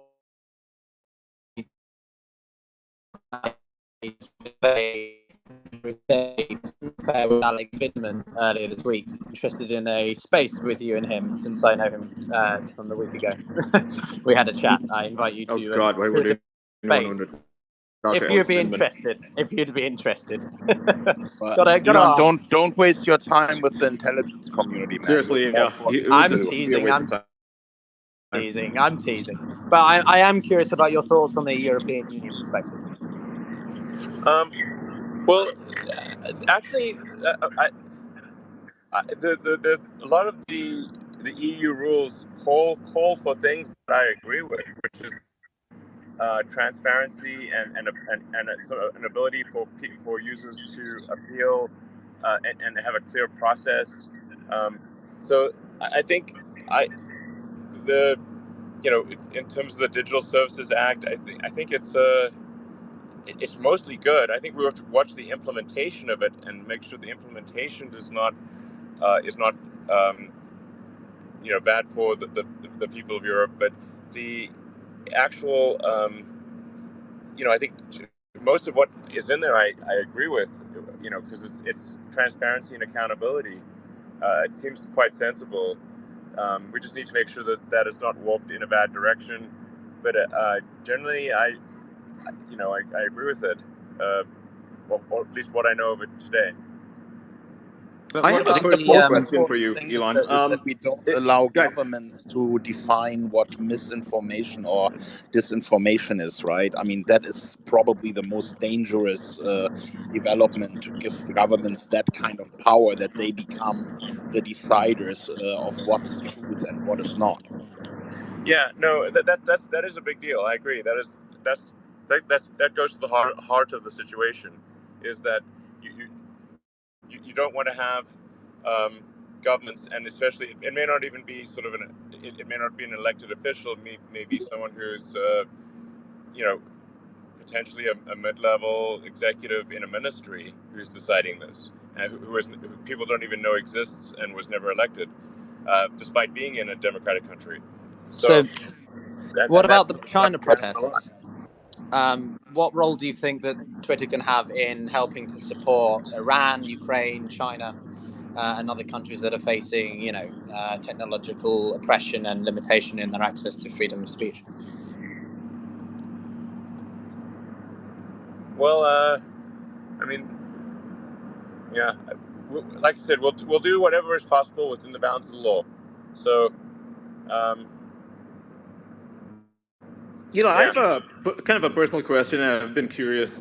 Was there a breaking point that made you decide to want to buy Twitter? Man, that's a good question. Thank you.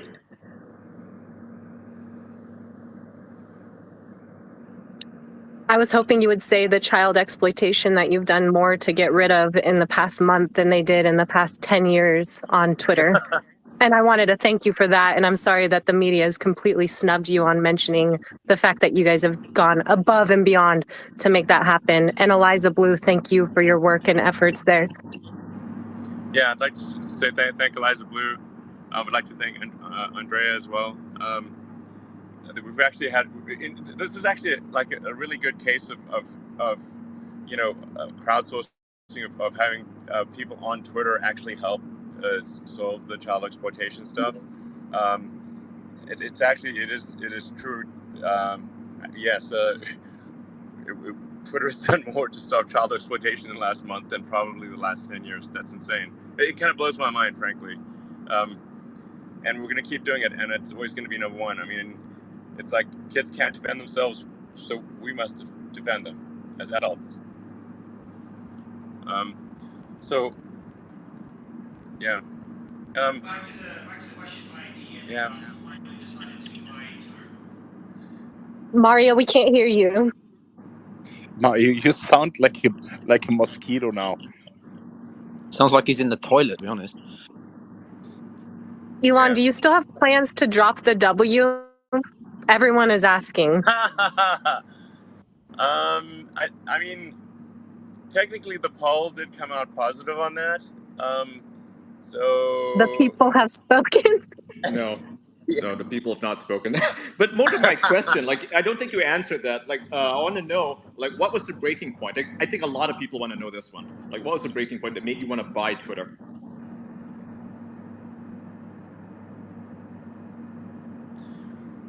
Well, first of all, I suppose if Twitter had been, if I'd been able to buy Twitter sooner, then I might have actually done that.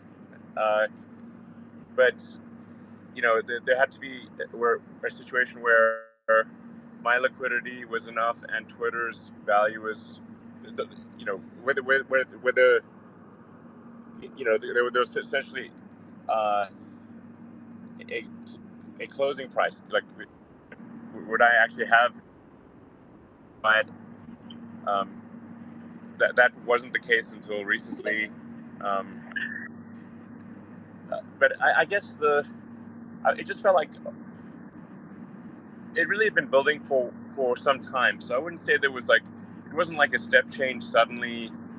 This is a one thing. It's not like, oh, the Babylon Bee got banned, that's why I bought Twitter. That would be crazy. It's more that there just seemed to be like this more and more groupthink amongst the media, more and more sort of towing the line amongst digital social media companies, and basically just we're traveling the path more and more of suppression of free speech, and this was just getting me concerned. It's like the trends were just very, very bad. So unless something was done to reverse this trend against free speech, then I felt, well, maybe that at some point everything will just get cut off, and unless you're in agreement with whatever the groupthink is, then you're just going to be ostracized, or your voice will be shut off. So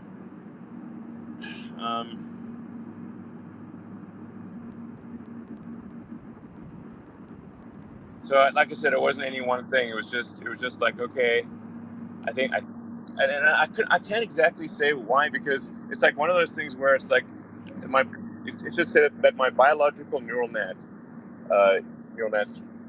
said it is important to buy Twitter,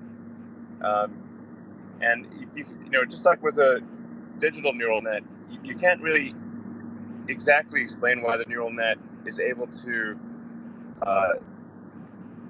understand an image or text, but just say that the collective result of the neural net says that this is an important action, or this is the right action, and my biological neural nets concluded that it was important to buy Twitter, and that if Twitter was not bought and steered in a good direction, that it would be a danger for the future of civilization. And so that's why I bought it. That's brilliant. Elon, you mentioned the biological neural net and the digital neural net. When is Neuralink going to be ready to copy? I sign up for it, because I would love to have my brain augmented. It's like cyberpunk. Yeah, exactly. It's going full cyberpunk at this point. Deus Ex. Elon, I want to pose shelf. the other side to that. I'm sure you're familiar with Doctor Who, right? And the Cybermen, and this idea of a centralized system by which you can influence people's thoughts. Is that not a consideration that you have on your radar, if you get what I'm coming from? Well, I mean, frankly, on the Neuralink front, if I look at the pace at which artificial intelligence is improving versus the pace at which Neuralink is progressing, artificial intelligence is moving much faster than Neuralink is moving, because as soon as anything gets done with humans, it gets very slow because of the danger to humans. So for the next few years, Neuralink is really just focused on restoring movement to people that have a broken neck or spine, and restoring vision. So it's restoring movement and vision. It's not, uploading memories or controlling thoughts or anything like that. It's pretty basic stuff. It's like the early days of computers, It's basic, but it's life-changing, though, right? I mean, being able to see, if you're born blind, that is a gift that I don't think anyone would pass up. That would be amazing. Yeah, and that's very doable. So what I'm saying about Neuralink is that you'll be able to see anything that Neuralink's doing. You'll be able to see coming from very far off, because you've got to go through the whole FDA device approval process. That takes ages. You've got to evaluate the safety in humans, and that takes a long time. So it basically is very slow compared to the development of digital superintelligence, which is very fast. Now, I do think for a long time that we ought to be more cautious in the development of digital superintelligence because this represents a danger to the public. And just as we have other regulatory agencies that oversee dangers to the public, like the FDA or the FAA or any one of a number of FCC, there's you have to you can't just have companies just going hog wild on developing digital superintelligence with no oversight. Do you potentially see this happening in a country where there are no oversights? Where the governments allow the scientists to go hog wild, as you said? Well,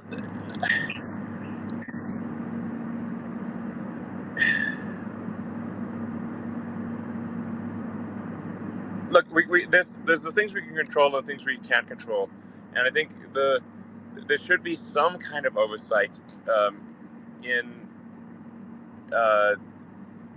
North America and Europe, which is where a lot of the AI innovation is happening. There should be some kind of oversight beyond nothing, which is currently the case.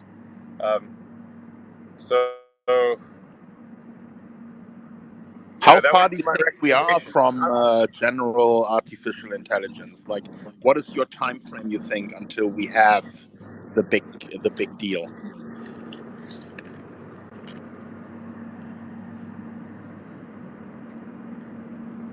I mean, I think it's happening very fast. You have to say, like, AGI is defined by where digital superintelligence is smarter than the smartest human. What is your definition of AGI?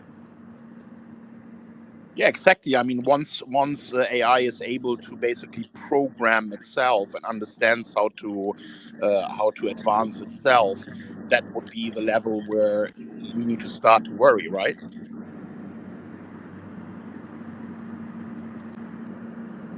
Yeah. Well, to add to that, Elon, I mean, what about this? Last year after the pandemic, we had the Great Resignation. And now there's the concern about the replacement of traditional labor jobs with, AI and machine technology. I think it was you. I saw the video and the capacity for it to control things with its mind. Is there not a concern about the potential impact it has on, very menial jobs and the those people who don't have necessarily the skills or ability to retrain that quickly? Just, how can we plan in advance to minimize the consequences of that?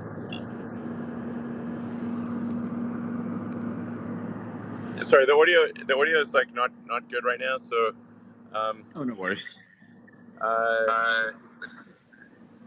Ian, coming through fine. And maybe lead the conversation, Ian, because you can hear you fine, Ian.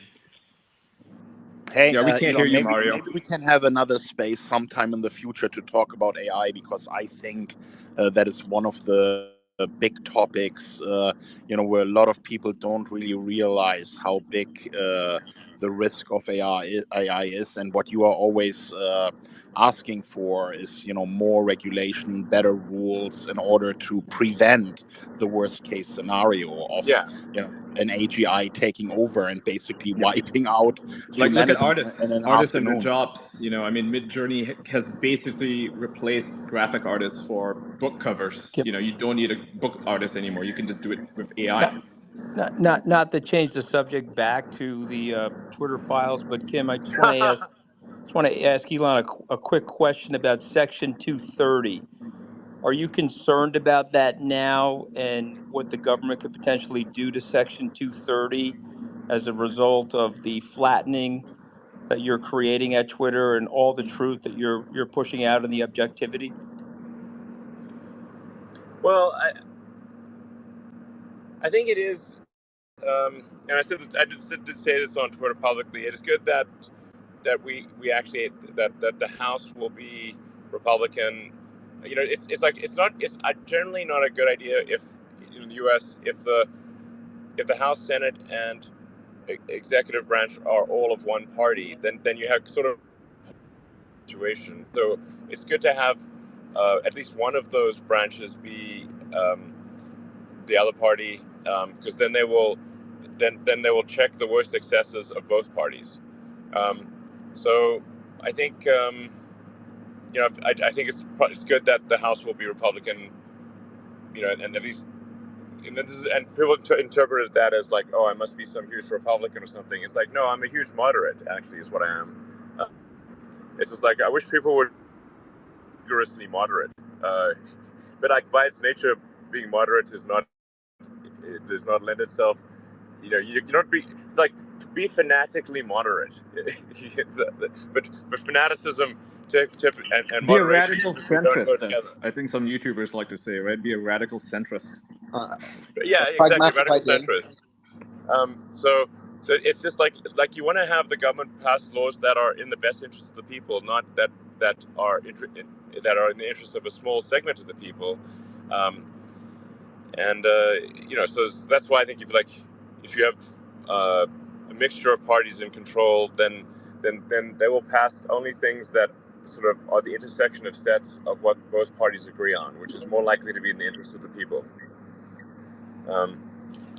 So I think I guess I feel pretty okay about that Section 230 stuff. Yeah.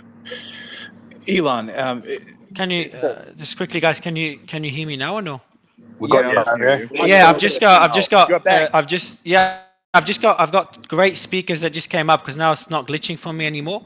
So I've just welcomed Clayton, Patrick, but David is on stage as well. And there's more speakers about to come up that all of you would know. Now my space is working. So guys, feel free to jump in and ask Elon any questions. Hey, thank you so much. If you want to retry the co-host thing too, Mario. I will now. Clay. I will now. Go ahead, Clay, and then Patrick. Go ahead, Clay. Hey, thanks, Elon. This is Clayton from Redacted. One of the stories we've been covering on our show over the past couple of months is Dr. Shiva's lawsuit. He was banned from Twitter running for the Senate from Massachusetts. And one of the things in his lawsuit that was uncovered was the back-end government portal to both Facebook and Twitter, the Trusted Twitter Partnership. And I know on Twitter's blog that Trusted Twitter Partnership between Twitter and someone with a government email address can reach out to Twitter and basically have accounts banned, taken down. Is that portal, is that Trusted Partnership still available to the government? And given what you've released in the Twitter files, does it make sense for that to still be there? I got to dig into this Trusted Partnership thing. Obviously that has like some Big Brother vibes.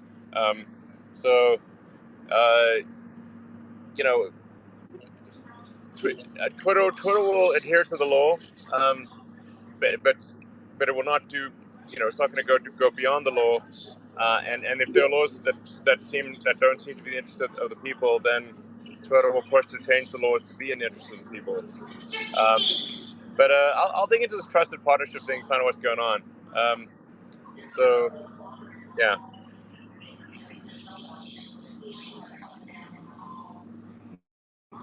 By the way, Clayton, I do watch Redacted, and I love you and your wife. You're doing an amazing job, so keep it going. Eric, Sebastian, did you have a question? Yes, guys? I do, Elon, and Go ahead, Eric. It may be a follow-up to the prior question. Elon, in the Twitter, the Twitter files, the things that you found, did you find any relationship between Facebook and any other TikTok, whomever, with regards to what could be considered, the collusion with a certain political parties? Was it, in other words, was there any collusion among other social media groups with Twitter? I've not directly seen that. I'm not saying it doesn't exist, but I've not seen it yet.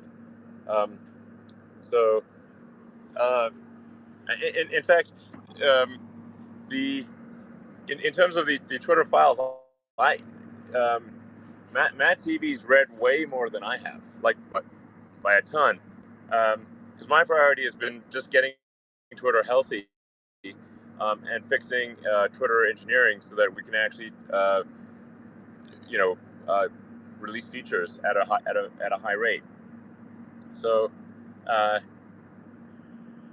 been my priority on the Twitter front. Is we've got to get Twitter to be in a financially healthy place, fix the engine of engineering, so we can add the features and capabilities that'll make it much better, and improve transparency and trust and all that. So, I don't. Most of the stuff I've read hardly any of the Twitter files. Matt Taibbi has, and then Barry Weiss is also getting access to it, so she'll read it too. Have you been in contact with any of the other social platforms, Meta, Google, etc., since the release of the files? Has there been any pushback, any concerns, anything at all, or it's been pretty quiet? They haven't reached out to me, so I'm not aware of any outreach from them. So I guess, look, if I think if it turns out there's like stuff that the public should know about, then we'll put it out there. And you know, I told Matt Taibbi and Barry Weiss, hey, listen, whatever you see, if you think the public should know about it, you just post it. With regards to the dissemination of information, so right now it's just Matt Taibbi and Barry Weiss. Do you have any plans to maybe give access to more journalists, like say Ryan Saavedra of Daily Wire, Jack Posobiec? I mean, he's done lots of coverage on this stuff even previously, so I'm sure they'd love to know. Yeah, I think. I mean, maybe at some point we should just like put it all out there, So, like, I think in the beginning it's good to have some coherence, so it's not just a million stories all at once. Yeah, it makes sense. Yeah, it's a drip feed at first, and then later on it's going to be a flood, right? Because otherwise it's just too many stories, too much all at once, and then people can't really focus on anything. Yeah, makes sense. Yeah, you just get drowned out in the flood of things. But I think yep. once we think that the stories have the critical stories have been told, then I think probably the right move is to just provide a data dump, and then people can go through it and see what was missed. Are you surprised at all about the blowback against Matt Taibbi over the past 24 hours? I mean, a number of liberal news organizations, a lot of liberal news reporters came out and really slammed Matt Taibbi, which really was really shocking. What was your response to that? Well, I think those people should be looking in the mirror and wondering why they were deceptive. Why did they deceive the American public? And instead of trying to redirect blame to Matt Taibbi, they should be accepting some responsibility themselves for not being truthful to the American public. Elon, it's Mike Cohen here. Congratulations on, of course, the acquisition of Twitter. But my question to you is, how are you going to go about combating the issue of bot farms who create so much misinformation and hate on your platform? If the last thing I do, I will defeat the damn bots and trolls. Maybe they need like a mind virus that purges them, just makes them self-destructive. Yeah, I mean, it's war, and we're gonna win that war, big time. Yeah, because I'm confident you will. Because the extent of the hatred that these bots cause is astronomical. I agree. And it's really terrible. But thank you for your commitment to that. Absolutely. Can I jump in and ask a question here, Michael? Just really quick. I wanted to say something about the bots. So there are, of course, commercial bots, right? People trying to do spam, but the more dangerous bots are those that are trying to interfere in discourse and try to manipulate the conversation.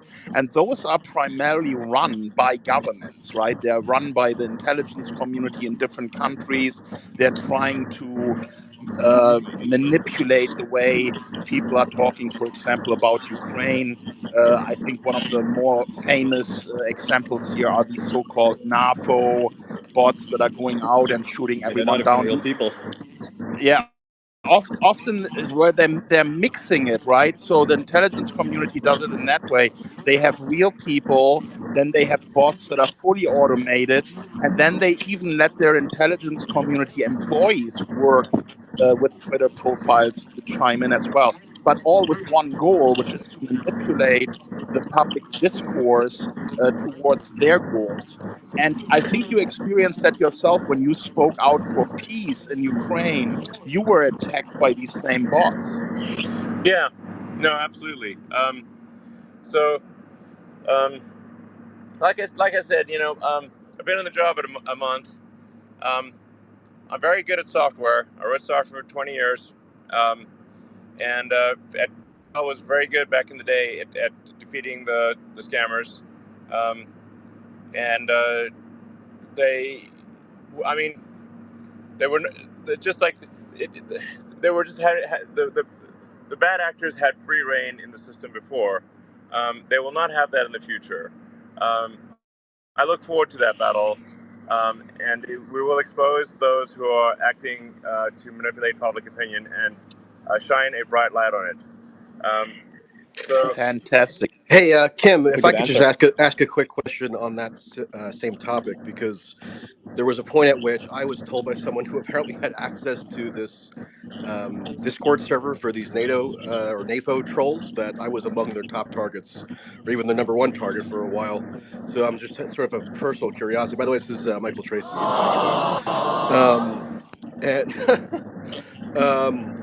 And so, Elon, I'm just curious if you were able to detect or gauge any inauthentic activity on Twitter specifically related to this sort of pro-Ukraine faction, or was there a particular sort of system that kind of connects those actors that you were able to discern since you've taken the helm? Well, the tools that Twitter currently has to detect large-scale manipulation are quite weak and need to be strengthened considerably. That's why. But in order for them to be strengthened, we must, like I said, build the engine of engineering, and to be able to sort of see what's going on in the system. Over and over again, it's been. It's like Twitter doesn't know what's going on in Twitter. That's actually the issue. We need to build the tools that can analyze what's going on and see where is there evidence of large-scale manipulation, and in order to highlight it. And I think even if it's not shut down, if it is simply highlighted and said, wait a second, these accounts are all acting in concert, they're acting in a way that is faster than a human could possibly coordinate. This appears to be a linked, 100,000 bots linked that are all acting in concert, and just say, and expose them essentially. But those software tools need to be written, and they have not yet been written. But they will be.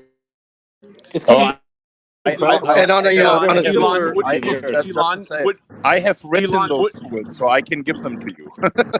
Right, Elon, wouldn't it be easier if you were able to use some form of two-part authentication in order to ensure that the individual...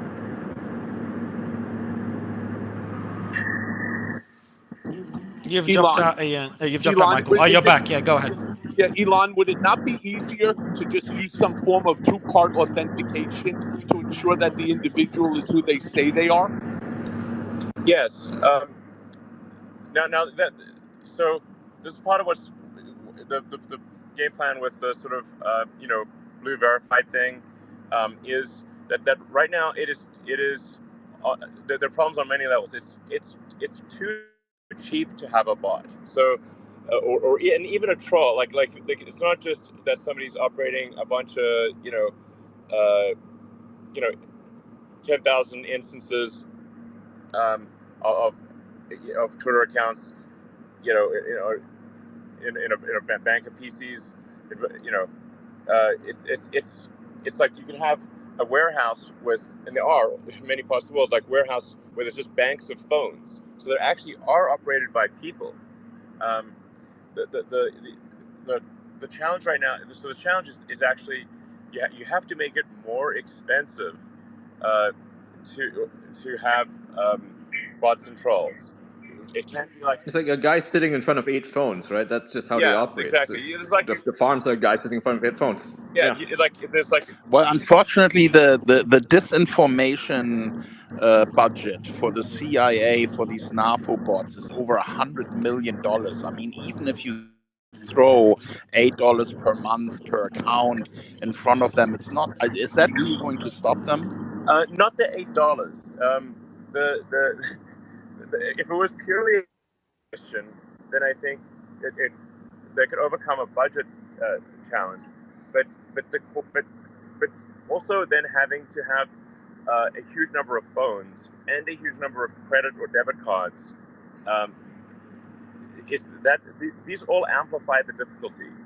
And then having, if you want to do it such that you can't find any connection between 100,000 phones and 100,000 credit cards and 100,000 authenticated phone numbers, that's very difficult to do. Just the logistical difficulty of that is extremely high.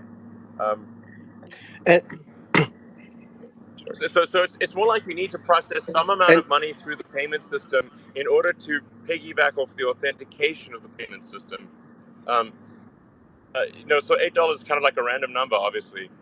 But there's another thing that has to be accomplished simultaneously, which is that Twitter cannot be like so heavily dependent on advertisers. So this is an attempt to kill two birds with one stone.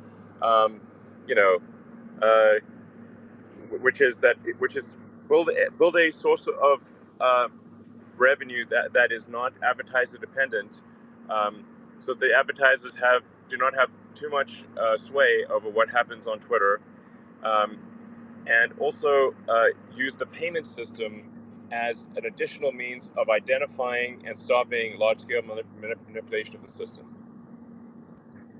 And just to add on to that, when you have a lot of users signing up, their advertisers are going to realize that these are real people, right? They're all verified individuals. So that will make them want to advertise on the site. So it's win-win-win, right? Yeah. Hey Kim, can I ask a quick follow-up to my question? Would you mind, Elon? I'm just. Okay, I have to just stop this for a second because everyone is talking over each other. Elon just made a really important point, which is that he has more freedom to do what is good for his users if he is less dependent on advertisers. So there's a large group of people here. I think everyone who appreciates what Elon is doing for us right now in this fight for freedom of speech should support him. And the best way you can support him is to become a subscriber at Twitter. You're using this great service all the time. If you want him to have more power and more freedom to achieve these goals for us, well, make that $8 a month investment. I think it's really worth it. The price of a lot. Did Elon already say when he plans to reinstate the verification, the $8 verification process? Yeah, Elon, you're muted. Elon, you're just in muted. I was case. going to tell you because Kim muted everyone. Sorry, it seems to sometimes mute me, I guess. Yeah, so I think we're probably about a week away. Basically this coming week we should be able to restart the verification process. Will it be global or is it just the US still? Actually, I'm going to discuss that with the team. So this time for verification, we're taking some additional steps where one has to be phone verified with a known good carrier, a known good phone carrier, and we're also will offer people the opportunity, if they want, to do ID verification, kind of like what Airbnb does, similar thing, and they do that all around the world. And then you'll be able to look at an account and say, this account is payment verified, it is verified, it is ID verified, optionally, and also to establish organizational affiliation. Do you actually have affiliation with this organization? And providing organizations with the ability to define, to state which set of users are affiliated with that organization. So, like, are you actually a professor at Stanford, or are you actually, for example, a reporter at the New York Times or whatever, or an employee of PepsiCo or whatever it is? So, just generally to have granularity and nuance to what verified means, as opposed to the sort of like grab bag of nonsense, which has been the past blue verified situation, where you could have been an intern at Mashable 10 years ago, and now you've got blue verified, and it's kind of crazy. And then they were also just being traded constantly. You could just buy a verified badge. So you can't actually tell if something is blue verified for Legacy Blue. You can't tell if that is a legitimate situation, a crypto scam, whether they're actually you don't know, because there's no granularity to it. And there's no way to buy them off of Google right now. Like, you can literally Google verified accounts, and they sell them for like $200, $500 or something, right? Yes, exactly. Exactly. It's not like blue verified. It's not like you have to go to the in quotes dark web to buy blue verified. You can literally Google search it and it's on page 1 of the Google search results if you want to buy a Legacy Blue verified. So it's just basically the Legacy Blue verified is a corrupt garbage pile. And so we need to move forward with something that gives granularity and detail and nuance about the nature of the verification, and so that you can actually trust what you see. Elon, you said some really admirable things about freedom of speech and your commitment to it and its role in the future of humanity. You didn't answer the question about supporting protesters in China and Iran. Is there freedom of speech for Chinese people important? It's already for the future banned of humanity? in China. Just so you know, like, Twitter is inaccessible in China. You need a VPN, so it's kind of a pointless question. So you don't think making it accessible for Chinese or Iranian It doesn't matter. It's not Elon. It's not Elon blocking it. Tommy, you had a question, Tommy? That was Tommy. Oh, okay, go ahead, Tommy. That was Tommy. Yeah, he was wrong. Can you address the question of the freedom of speech at Sebastian Gorka here? Because a lot of people are confused that it's a First Amendment issue, what was dumped by Matt Taibbi.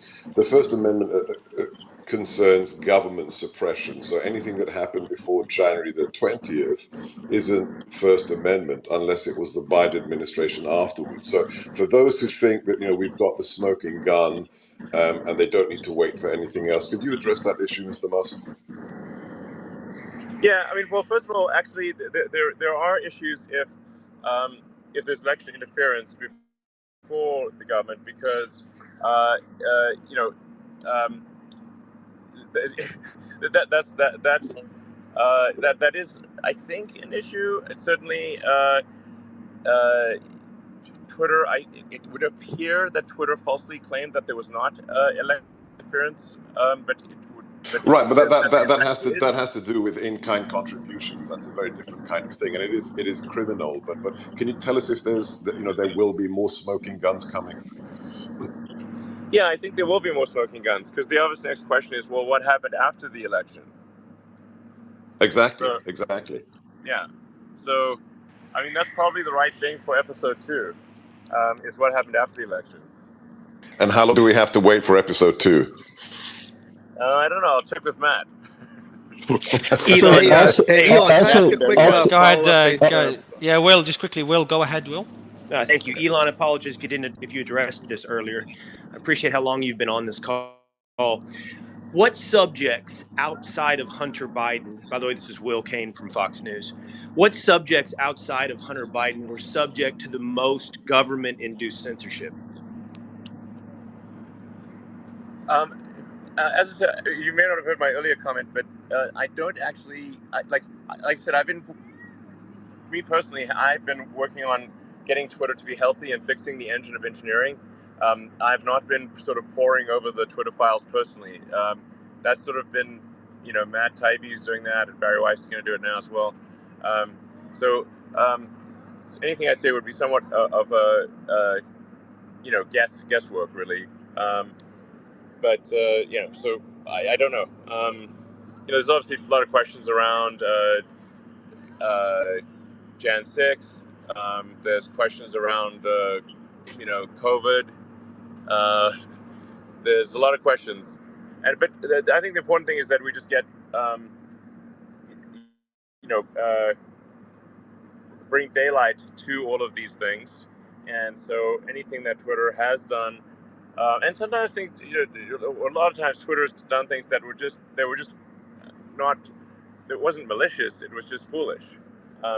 So the things that are like the nuking people for NPCs, right? For posting NPC memes, thousands of people were banned. Yeah, exactly. From just a quick question, with the companies that stopped advertising on Twitter, which I think most of us agree is just not right, has there been any progress since? Have you been in discussions with them? And what are some other strategies to bring in revenue so we depend less on advertisers? You can hear this is Eric Bowling again. I'm not sure if you have any knowledge or you can have any proof that there's some indication that a lot of people on the right side of the political aisle lost a ton of followers. I would say from 2015, 2016, all the way through the, towards the end of 2021. I'll give you anecdotally myself, I lost 80,000 or so, and not until, this is literal, not until you purchase Twitter did I start gaining followers again in a fairly robust manner. Is there any proof of that? Do you have any evidence of that being sort of a plan or a strategy on Twitter's part? Again, like I said, I have not read the Twitter file, so it's difficult for me to say that, except, so my understanding is limited, and that's why I would leave it to Matt Taibbi and Bari Weiss and ultimately others. But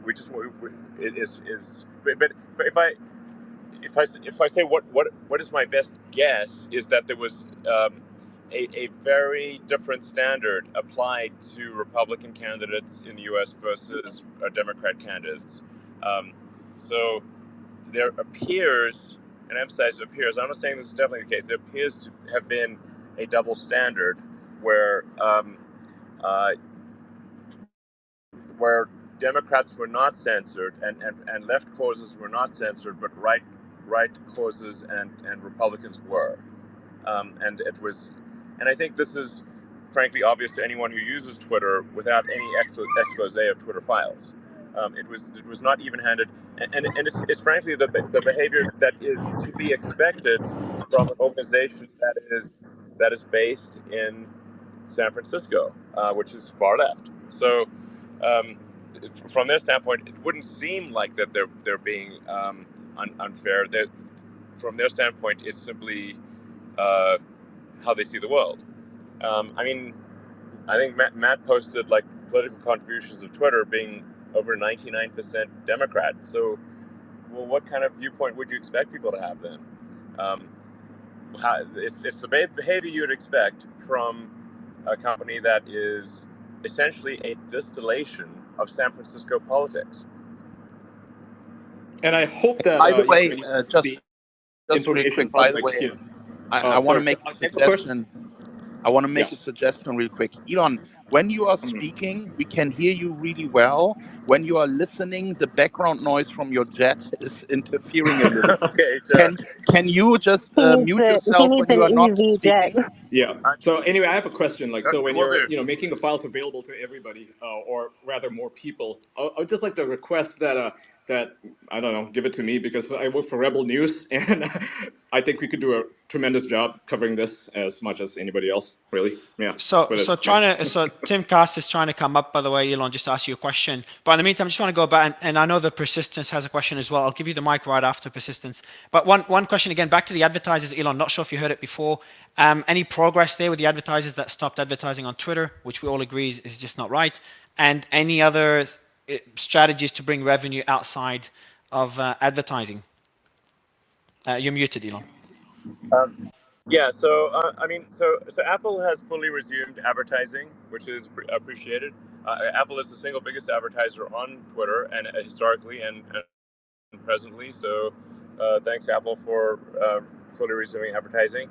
I think we are starting to see a lot of other advertisers also resume their spending. I think the problem is that they would read all these stories in the media and then think that they were true, and they're not true. And then as it's becoming clear that the media stories about Twitter being some sort of like right-wing hellscape, which it absolutely isn't. And in fact, it is. There are far fewer bots, far fewer trolls, and it's actually, I think, way more fun and interesting. And we're seeing that in the user minutes and in the daily average users. Then advertisers are like, oh, okay, I guess maybe it is safe to get back in the water, and so we are seeing advertisers resume advertising on Twitter. So that's a good sign.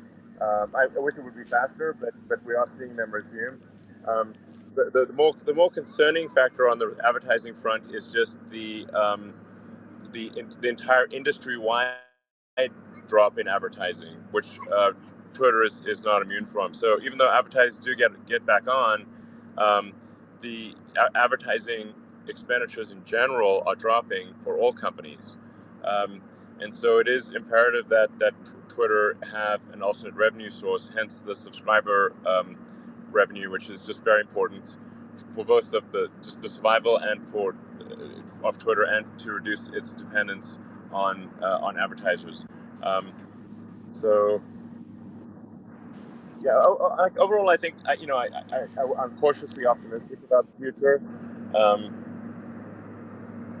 Yeah, so I want to. I'll add one point of credit. Like I have no stance. I have nothing against the old executives at Twitter, etc. But very objectively speaking, what you've done in a month, and again, that's purely being objective. What you've done in a month is fucking insane. The amount of progress that you've had and where Twitter is at now in such a short period of time. So not that you need more credit, because you're getting a lot here, but I just want to add to it as well. I'll give the mic to the Persistence, who's been waiting for a while, and then Spike. Go ahead, Persistence. Well, thanks for making this a popular social media. My question is, do we have any information on advertisers threatening to pull money from Twitter if Twitter did not adhere to a policy? And additionally, do we have any information on congressmen or women who have threatened legislation should Twitter not adhere to a certain policy? And last, I was really intrigued by your comment on positivity and negativity in tweets, you saying that positive tweets would go further. And I just wanted to see what would constitute the measurement from Twitter that would make something positive or negative. Thank you. You're muted, Elon. Oh, you're back. Yeah, sure. Well, the advertisers, I mean, for the most part, the advertisers are quite rational in that, if especially if you're advertising a family friendly product, that you don't want to be sort of, like, let's say you're advertising a Disney movie, you don't want to have like some super negative sort of hate speech, or to the and also a movie or whatever. And you also, they don't want to have not safe for work content right next to ads for children toys and stuff like that. So that stuff is quite reasonable, and I agree with that. Advertisers have a right to have their advertising be next to non-advertising content that is consistent with their brand. So that really just means, like, not attempting to monetize with advertising content that advertisers are uncomfortable with. So I think in general it's been okay. I mean, I think there has been some overzealous action by activist groups that pressure the advertisers, that then in turn pressure Twitter. And we're trying to sort of, that I thought was somewhat unreasonable. But I think it's going to trend in a good direction going forward. But I'm not sure. But it looks like it's headed in a good direction. Like I said, advertisers are returning to Twitter. Apple's back at full ad spend, and I've had a number of conversations with the advertiser groups, and every time I've had those conversations, the advertisers have responded positively. And I've also just, because they're like, I mean, they're basically they end up reading the sort of mainstream media, and it's like, you know, and then they end up with all the wrong impressions of what's going on. And I said, well, have you tried using Twitter? Do you see these things for yourself? And they're like, actually, it seems fine when we use Twitter. Like, yes, that's because it is fine. And so then, and I also tell them, like, look, as we try to grow Twitter's user base, if a new user comes on Twitter and then is immediately attacked by trolls and dumped on, they're going to want to leave. So, because who wants to go? It's like going into a party or something and everyone just starts yelling at you. You're going to want to leave that party. So, you know, Twitter does need to be a more welcoming environment for new users, and so the incentives are actually aligned. That if people come on and they see interesting, funny tweets, things that where they learn something new, or it's entertaining, it's funny, it's like, that's the kind of thing that we should see more of, and that's consistent with what most advertisers want, I think, and what Twitter wants in order to grow the user base, and then just generally over time, it's like kind of, you know, people can be, I think, to some degree, choose what sort of experience they're like. Just like you can choose a radio station, like, you know, some people want to listen to sort of smooth jazz, easy listening, or they may want to go to, you know, pop music, or they want to go to heavy metal thrash, and you know, to each their own. Or if this was, you know, do you want to have like full contact martial arts, or do you want to have, you know, light contact, or do you want to do yoga? You know, and you can decide which one of those, what kind of experience you want. That's going to be important in order to have Twitter appeal to a broad audience. Yeah,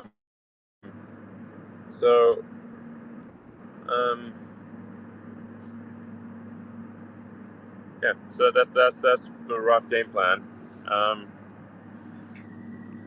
I'll let Elon, you got a question, Tom? Just wanted to ask really quick.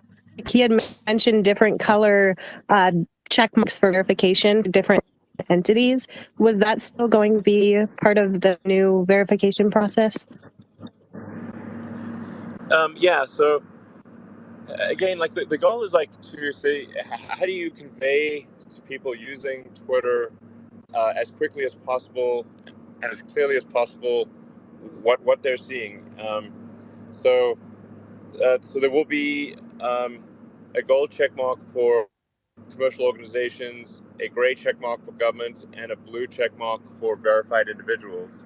And then there will also be an organizational affiliation logo. So like next to your check, if you, let's say, you're a verified user, if you are a professor at Stanford, and Stanford is participating in identifying who is a professor, then there would be like a tiny Stanford logo that would appear next to your blue check mark. So then as you're scrolling, it's like you can see, oh, this is actually a Stanford professor, or this person actually does work at Coca-Cola, and there's the clarity there. Will there be a process for this to apply for an organization for, you know, let's say you're a part of a small news organization and you want to apply for this status? Will it be available to the public, or is this something that's going to be very selective?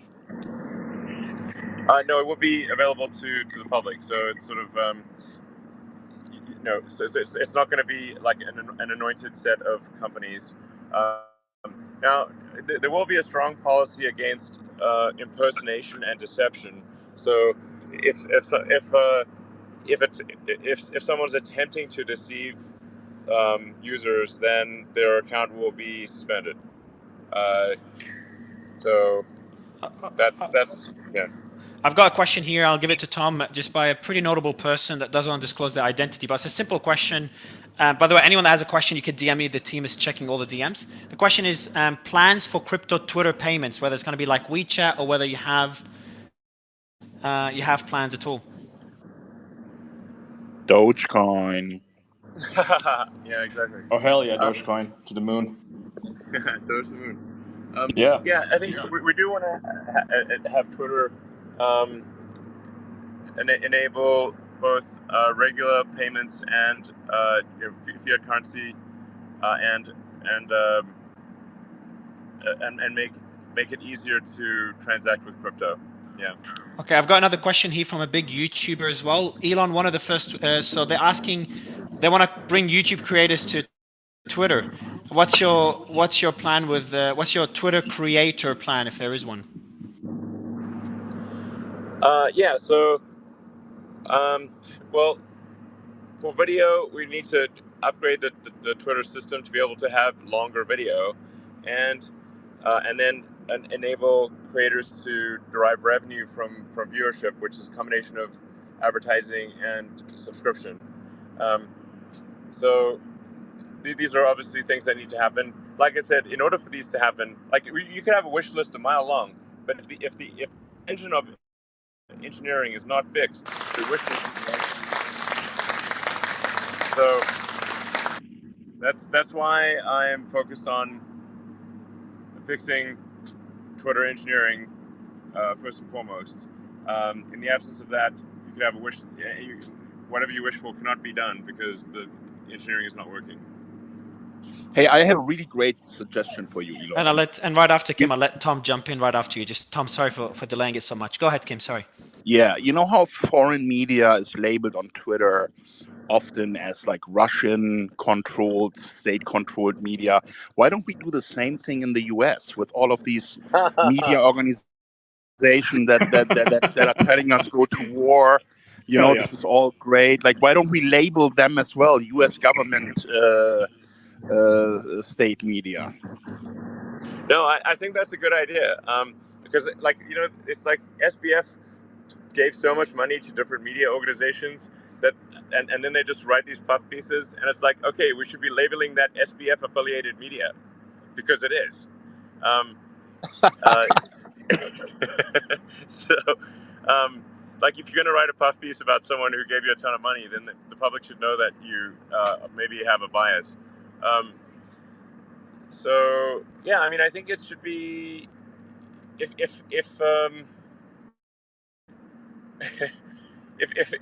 something is taking direction from the state, then that information should be made clear to the readers. Like who really has editorial control should be clear. Because that's all part of like trying to give users of Twitter the most accurate and truthful understanding of what's going on, and be able to calibrate what they read and see or hear on Twitter to be able to calibrate the truthfulness as a function of where is it coming from, who is the author, who is controlling this from an editorial standpoint, and so then they can apply reasonable judgment in that case. Yeah, no, I agree with you. And I think that would be a really good thing to level the playing field, because when you want to find out about what's going on in Ukraine and you get it from sources that are labeled in a certain way, and then the US news sources are not labeled at all, the problem with that is that people think this source is trustworthy and this source is not trustworthy. So if Twitter has labels like this, then they need to be applied fairly also against media that is clearly pro-war and clearly infiltrated by commentators from the intelligence community who are telling us all this bullshit about why we have to be at war. I agree. I mean, this is the maximum truth is the truth still set you free. So, yep, I agree. Tom, John, I know you've been waiting for a while, Tom. Thank you for having me. Go ahead, to Elon. sign off soon, so maybe just a couple more questions, and then I gotta go back to work here. I'll ask. I'll let I Tom just jump in throw because in he's here been very waiting. quickly, Elon? Yeah, You are the timeline just before, disruptor, guys. and we appreciate keep innovating and keep creating. Thank you. And Elon, I'll shot his. Go ahead, Tom. I'll let you ask your question, Tom, and then I'll jump in. Go ahead, Tom.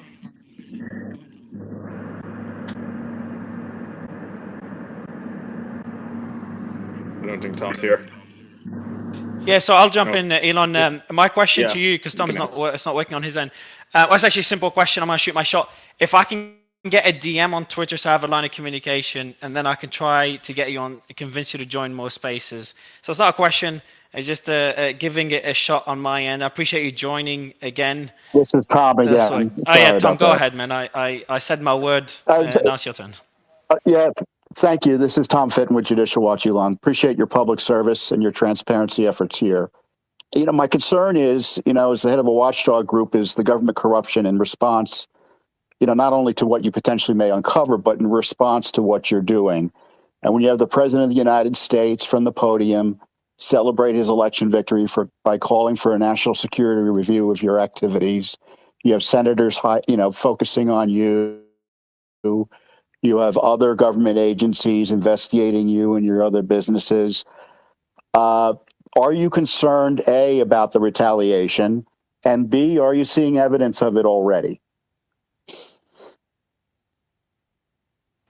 You're muted, Elon. Well, government is slow to act. So this is the thing about it that's important to appreciate about anything government related is that they're not nimble; they are slow. So I think the actions that we'll see, and I think there probably will be some actions, will happen, but they'll happen slowly. And it's only been a month so far, but I would expect some. There's probably at least a few nefarious things that are in the works right now. I'd say it would be naive to assume that there are no nefarious things. And so I guess but I will just expose them on Twitter and see what happens. Well, the most important thing, you don't have any suicidal thoughts, do you, Elon? I do not have any suicidal thoughts. If I committed suicide, it's not real. Bro, that was dark. That was a good one. Clay, I know Elon has to jump off, so maybe one more question or one or two. Clay, and then Ian, I'll let you end it, Ian, because you've done a great job asking questions earlier. Clay, go ahead. Yeah, Elon, this is Clay Travis with Outkick Fox News and radio show with Clay and Buck. You said earlier, and I think it's so important, that you were thinking about just letting everybody know when you get a governmental request to censor someone or take down tweets. What kind of process is in play there, and to what extent can that happen? Because I think you're right. The sunlight of the government being embarrassed when they're going after James Woods, for instance, would drastically reduce any attempts at censorship. What's the update there? What kind of time frame? And do you think that's able to be implemented? You're muted, Elon. I mean, as I said earlier, like Twitter will do whatever it is allowed to do within the boundaries of the law to be as transparent and open as possible. And even if we currently are, and I don't know this to be the case, but if we are currently constrained by the law, I think we will push to have the law modified to reduce those constraints, because I think we have to fight hard for free speech, which is the bedrock of a functioning democracy. So, I think you'll see the proof will be in the pudding, and in the coming months, I think you'll see dramatic improvements in the transparency and trustworthiness of Twitter. And I think hopefully you've seen at least some of that already, and it will get better, and I think it will get better in an accelerating way, provided I don't accidentally suicide myself, which I'm not going to do. Elon, thank you so much for your time today. You have been such a a blessing to join us, to give us your insights. I really appreciate it. Don't forget to make that poll for Edward Snowden and Julian Assange, please. Yeah, it would be interesting to know what the public thinks of these two people and what they're fighting for. Okay. I will do the poll, and I'll emphasize that I'm not making a judgment here. I'm just asking I'll do it right after this Twitter Spaces ends. Just asking a question, right? Asking the public a question. Just that's right. Taking a poll. Yeah. And final, I'm not. So I have a question. Okay. So, this is just a question. I'm not. Yeah. Okay, so I got a question since this is the last one. What message do you have for all the haters and losers out there who are making fun of you or attacking Twitter? Said it was going to die like 4 weeks ago. What's your message? Twitter is alive, baby. It's alive. Oh yeah. More alive than it's ever been. Hell yeah. Hell yeah. Beautiful. I look forward to the Tesla earnings call right here on Twitter with you, Elon Musk. Yeah, well, I think it will work. I got the DM, so I assume the promise he made you, Kim, and the promise he made you, Tara, should go through. Elon, really appreciate you, and hope to see you again. My DM, Mario. Hope to see you back. I got questions. Hope to see you again soon, Elon. I really appreciate it, man. Thank you, Elon. Thank you. All right, thanks, guys. Bye. And see you, Elon. For everyone in the audience. Quickly, everyone in the audience, just check the pinned. I feel so. Essentially, because of the firing that has happened inside Twitter, this Kim will know this. There is a highly likelihood of leaks, because that's just how people are. They seek for vendetta, and so the best way, when you know that there's going to be a leak, is that you can leak it yourself, so that you can spin it and control a little bit more the narrative. Okay, and that's basically why Elon should join, and then just talk about it. Now the thing is, like I said, it's very sensitive data, and there's people listening to this, okay, and to this one podcast, to this one Spaces, and it's very hard to control now the narrative, because Elon has hinted very clearly that Twitter Spaces is now becoming essentially citizens reporting. And we have today more credibility in these Twitter Spaces, which will eventually become the Everything app. We have more credibility than the CNNs and the mass media of this world, who, by the way, don't even have the followers they claim they have. And you add on top of that the what Ian was saying, which is the bots who make it look like people are still listening to them. They are not. Nobody is listening to mass media anymore.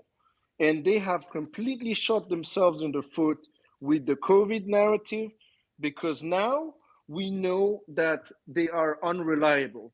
It used to be that people know that the government lies, but then they don't connect the dots for some, human stupid reason, that they say, okay, so do you ask a person straight in the face, you say, do you trust the government?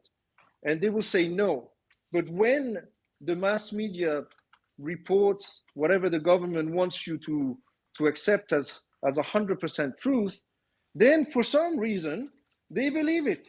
Okay, this is no longer true for a part of the population. This is basically changing, and the Twitter Spaces is now going to be a broadcast of what actually people think, and that will be echoed to the peoples, and therefore they will lose the control of the narrative. And this is the most important thing in society, because when you do not control what the broad mass psychology is, And again, I would point you to an interview I did with Matthias Desmet, who wrote a book, the Psychology of Totalitarianism. He's the psychology professor who was attempted to be banned from the University of Ghent in Belgium because he was pointing out at the fact that there was what he coined as mass formation. Okay, and this is basically breaking down now.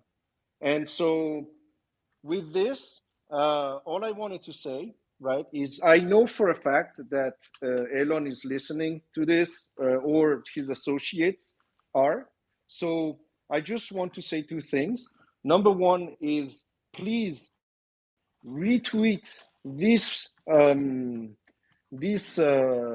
spaces and bombard Elon to come on board, so that he does. Okay, and if you have access, we're gonna be speaking now for a couple of minutes about the Twitter files.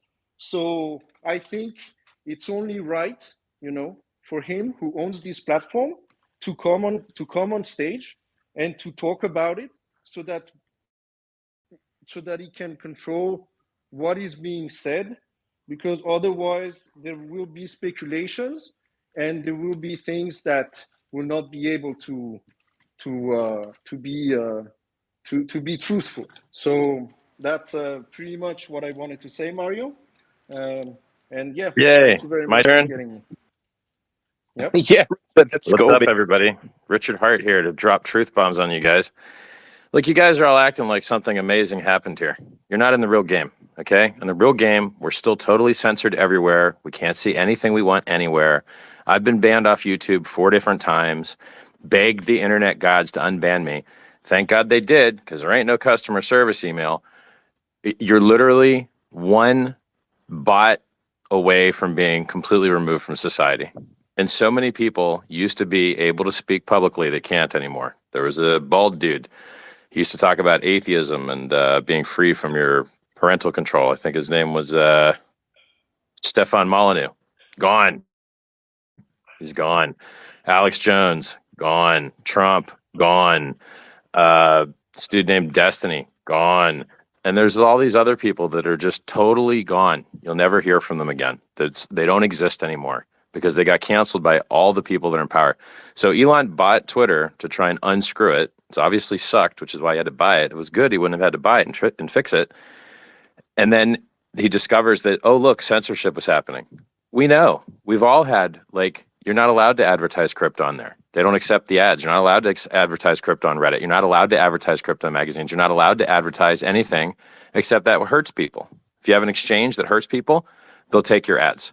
If you have a casino, they'll take your ads. If you have sports betting, they'll take your ads. But if you have an honest cryptocurrency, they won't accept your ads. And so what you need to do to get your free speech back isn't to beg Elon to release papers of what is obvious, that they've been censoring the crap out of everything. The only unique or interesting part of which was the ruling party had some say in it, which is obviously a First Amendment violation.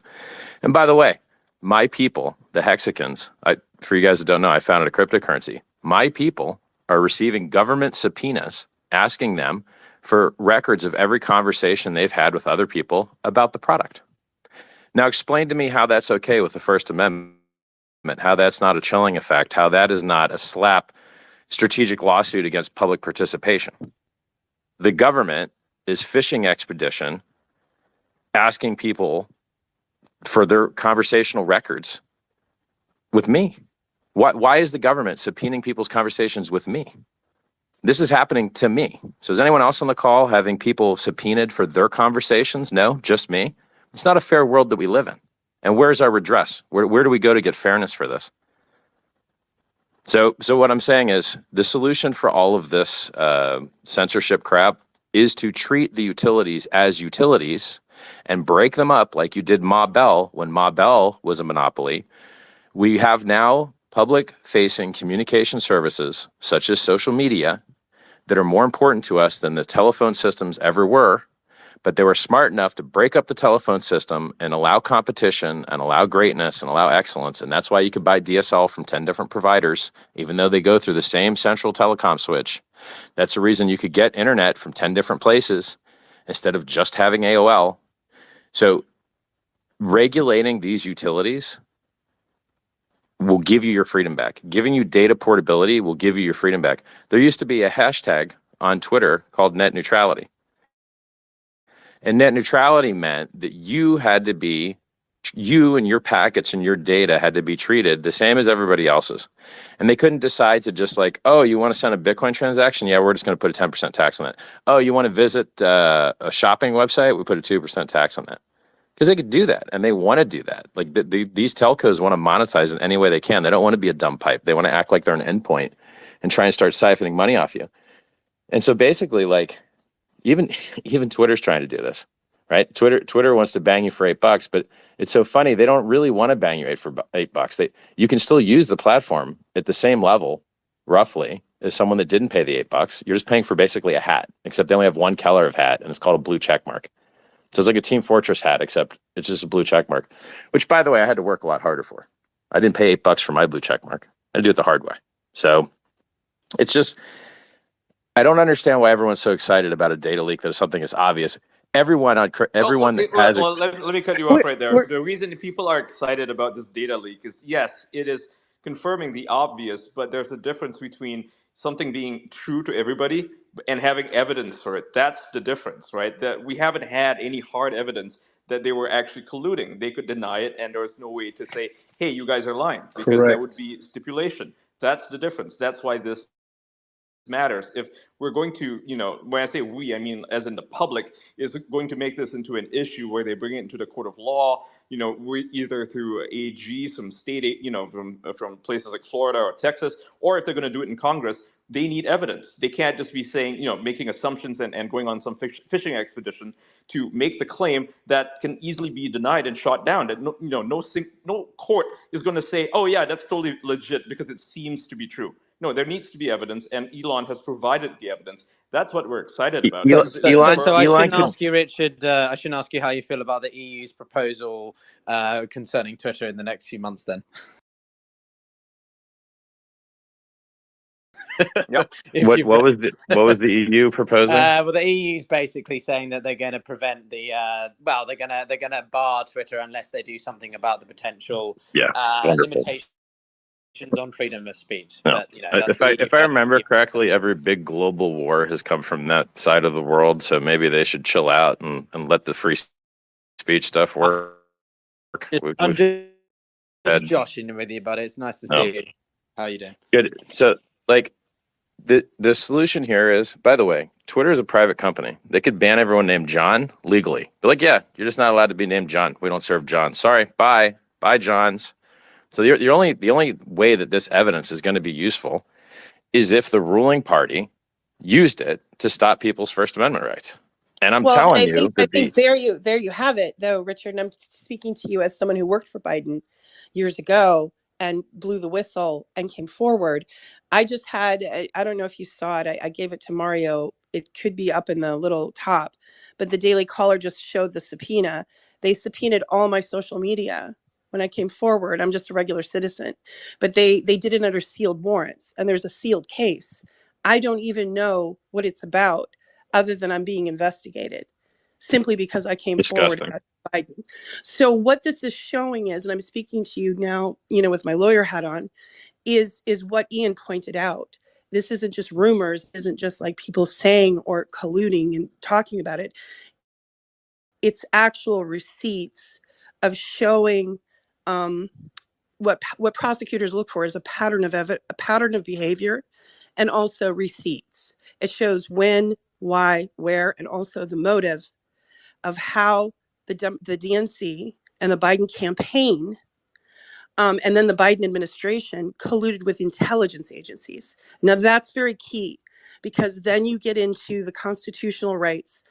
And the intelligence community, they take, and just like Biden when he, in his administration, they took an oath to uphold the Constitution, and they violated that oath. And that's what Elon Musk pointed out in his tweet. That's why this is very important, because this is historical. This will go down in history, and it's going to take a while for it all to unravel. But Elon Musk, you know, I don't know him personally, but he is heroic for doing this because he's coming up against a huge power machine that might affect all his other businesses because of his government contracts. Because he's exposing that the intelligence community behind the scenes violated U.S. citizens' right to choose their own political candidate by suppressing information that was of the public interest. So yes, there will be huge reveals. And I think probably the reveal today, I don't know, but I'm wondering if it's going to be more about the intelligence community and that collusion as well as corporate media. Now the corporate medias, they use PR firms for. So anyway, that's I just think it's funny that the company that's trying to make it better is the like when every single crypto channel has been banned off YouTube multiple times. Where's our leaks from YouTube? Like, hey guys, can you guys stop screwing us, right? Or like when magazines won't accept ads. It's just sad that we only get the only people leaking data are the people that are trying to help us in the first place. You know, like we just have Twitter stuff because Elon's nice enough to hook it up. Well, and you know, the other point with the DOJ stuff, like in my case, I didn't even know that my communications were all being taken under sealed warrants. The only reason I knew is that the Twitter attorney contacted me and said, look, we had to go to court to tell you that you are under surveillance by your government. And so as a citizen, I didn't even know. And so I'm just a minuscule example of a very big problem. And so they did take all my Twitter, all my Twitter information, all of it, as well as my Google, my Gmail, my Instagram, my Facebook, which I've deleted those apps anyway. But the point is that those companies didn't contact me. Only Twitter did, and they had to do court cases and spend thousands to do it. So that must have been under Jack Dorsey. I don't know, but I do know that I've been shadow banned on Twitter before Elon. Now I'm not, and I've been suppressed because they saw me as a threat and tried to destroy me using intelligence services. So that's what, to your point, that's why this is such a big deal. Not just for me, this is for all American citizens. American citizens should not be under surveillance by their government because they're using Twitter and Instagram and Facebook if they're not committing a crime. Simply if they're whistleblowing. The Fourth Amendment, it clearly states that you should be free from unreasonable search and seizure and blanket phishing, like mass surveillance. I mean, Snowden was proved correct. Like he was right. There was illegal surveillance going on, and then everyone forgot about it. Nothing changed. The important part here is you got two enemies. The government is your enemy. They need fixed. They're doing things they shouldn't be doing, and it's not good for them or you. And the companies need fixed. You need competition to breed excellence. Unless we have data portability, and unless we have these utilities treated as utilities and broken up and demonopolized, you shouldn't be able to get cancel cultured if 3 companies ban you. That's not a sustainable way to live. So we've got 2 enemies here. One is the company monopolies, which are emergent, or not in Facebook's case. They're not emergent. They buy every competitor. And they're also government overreach. And they're 2 enemies, not one. Spike, I'll let you. Spike, I saw you. Just quickly, Spike, I saw you unmute a couple of times, man. I'll give you the mic. I know it's your first time on stage. I appreciate and I appreciate that. Really, the only thing I was going to add to this is that you're not going to see any kind of substantive change unless you have the public support behind it, and that's going to require these kinds of disclosures happening more and more. Which is why I'm hopeful that this isn't just day 2 of Twitter files, but that we're going into multiple days of Twitter files, releases on all sorts of different things in every single sector of society, showing how Twitter and no doubt every other big tech company has been colluding directly with government to suppress information and to essentially exile and blackball people from the internet space who give dissenting voices. I hope one of the upcoming ones is going to be on the COVID regimes and the lockdowns and mandates and suppression of any question as to the origins of COVID, or wherever this goes. The longer this goes on, the more people have to be exposed to the reality that this was not a one-off thing. This was not, don't believe your lying eyes. This has always been happening, and there's a substantial proof of it, and that it's happening on all these different things as well. I hope we're going to be talking about day 130 of Twitter files. So Spike, whilst I appreciate your point, I think we should draw a limitation to too many different things. I certainly a degree of, government suppression or I don't know, shall we say, questionable action over certain policies. But each case is very different, and I think we should treat them in isolation.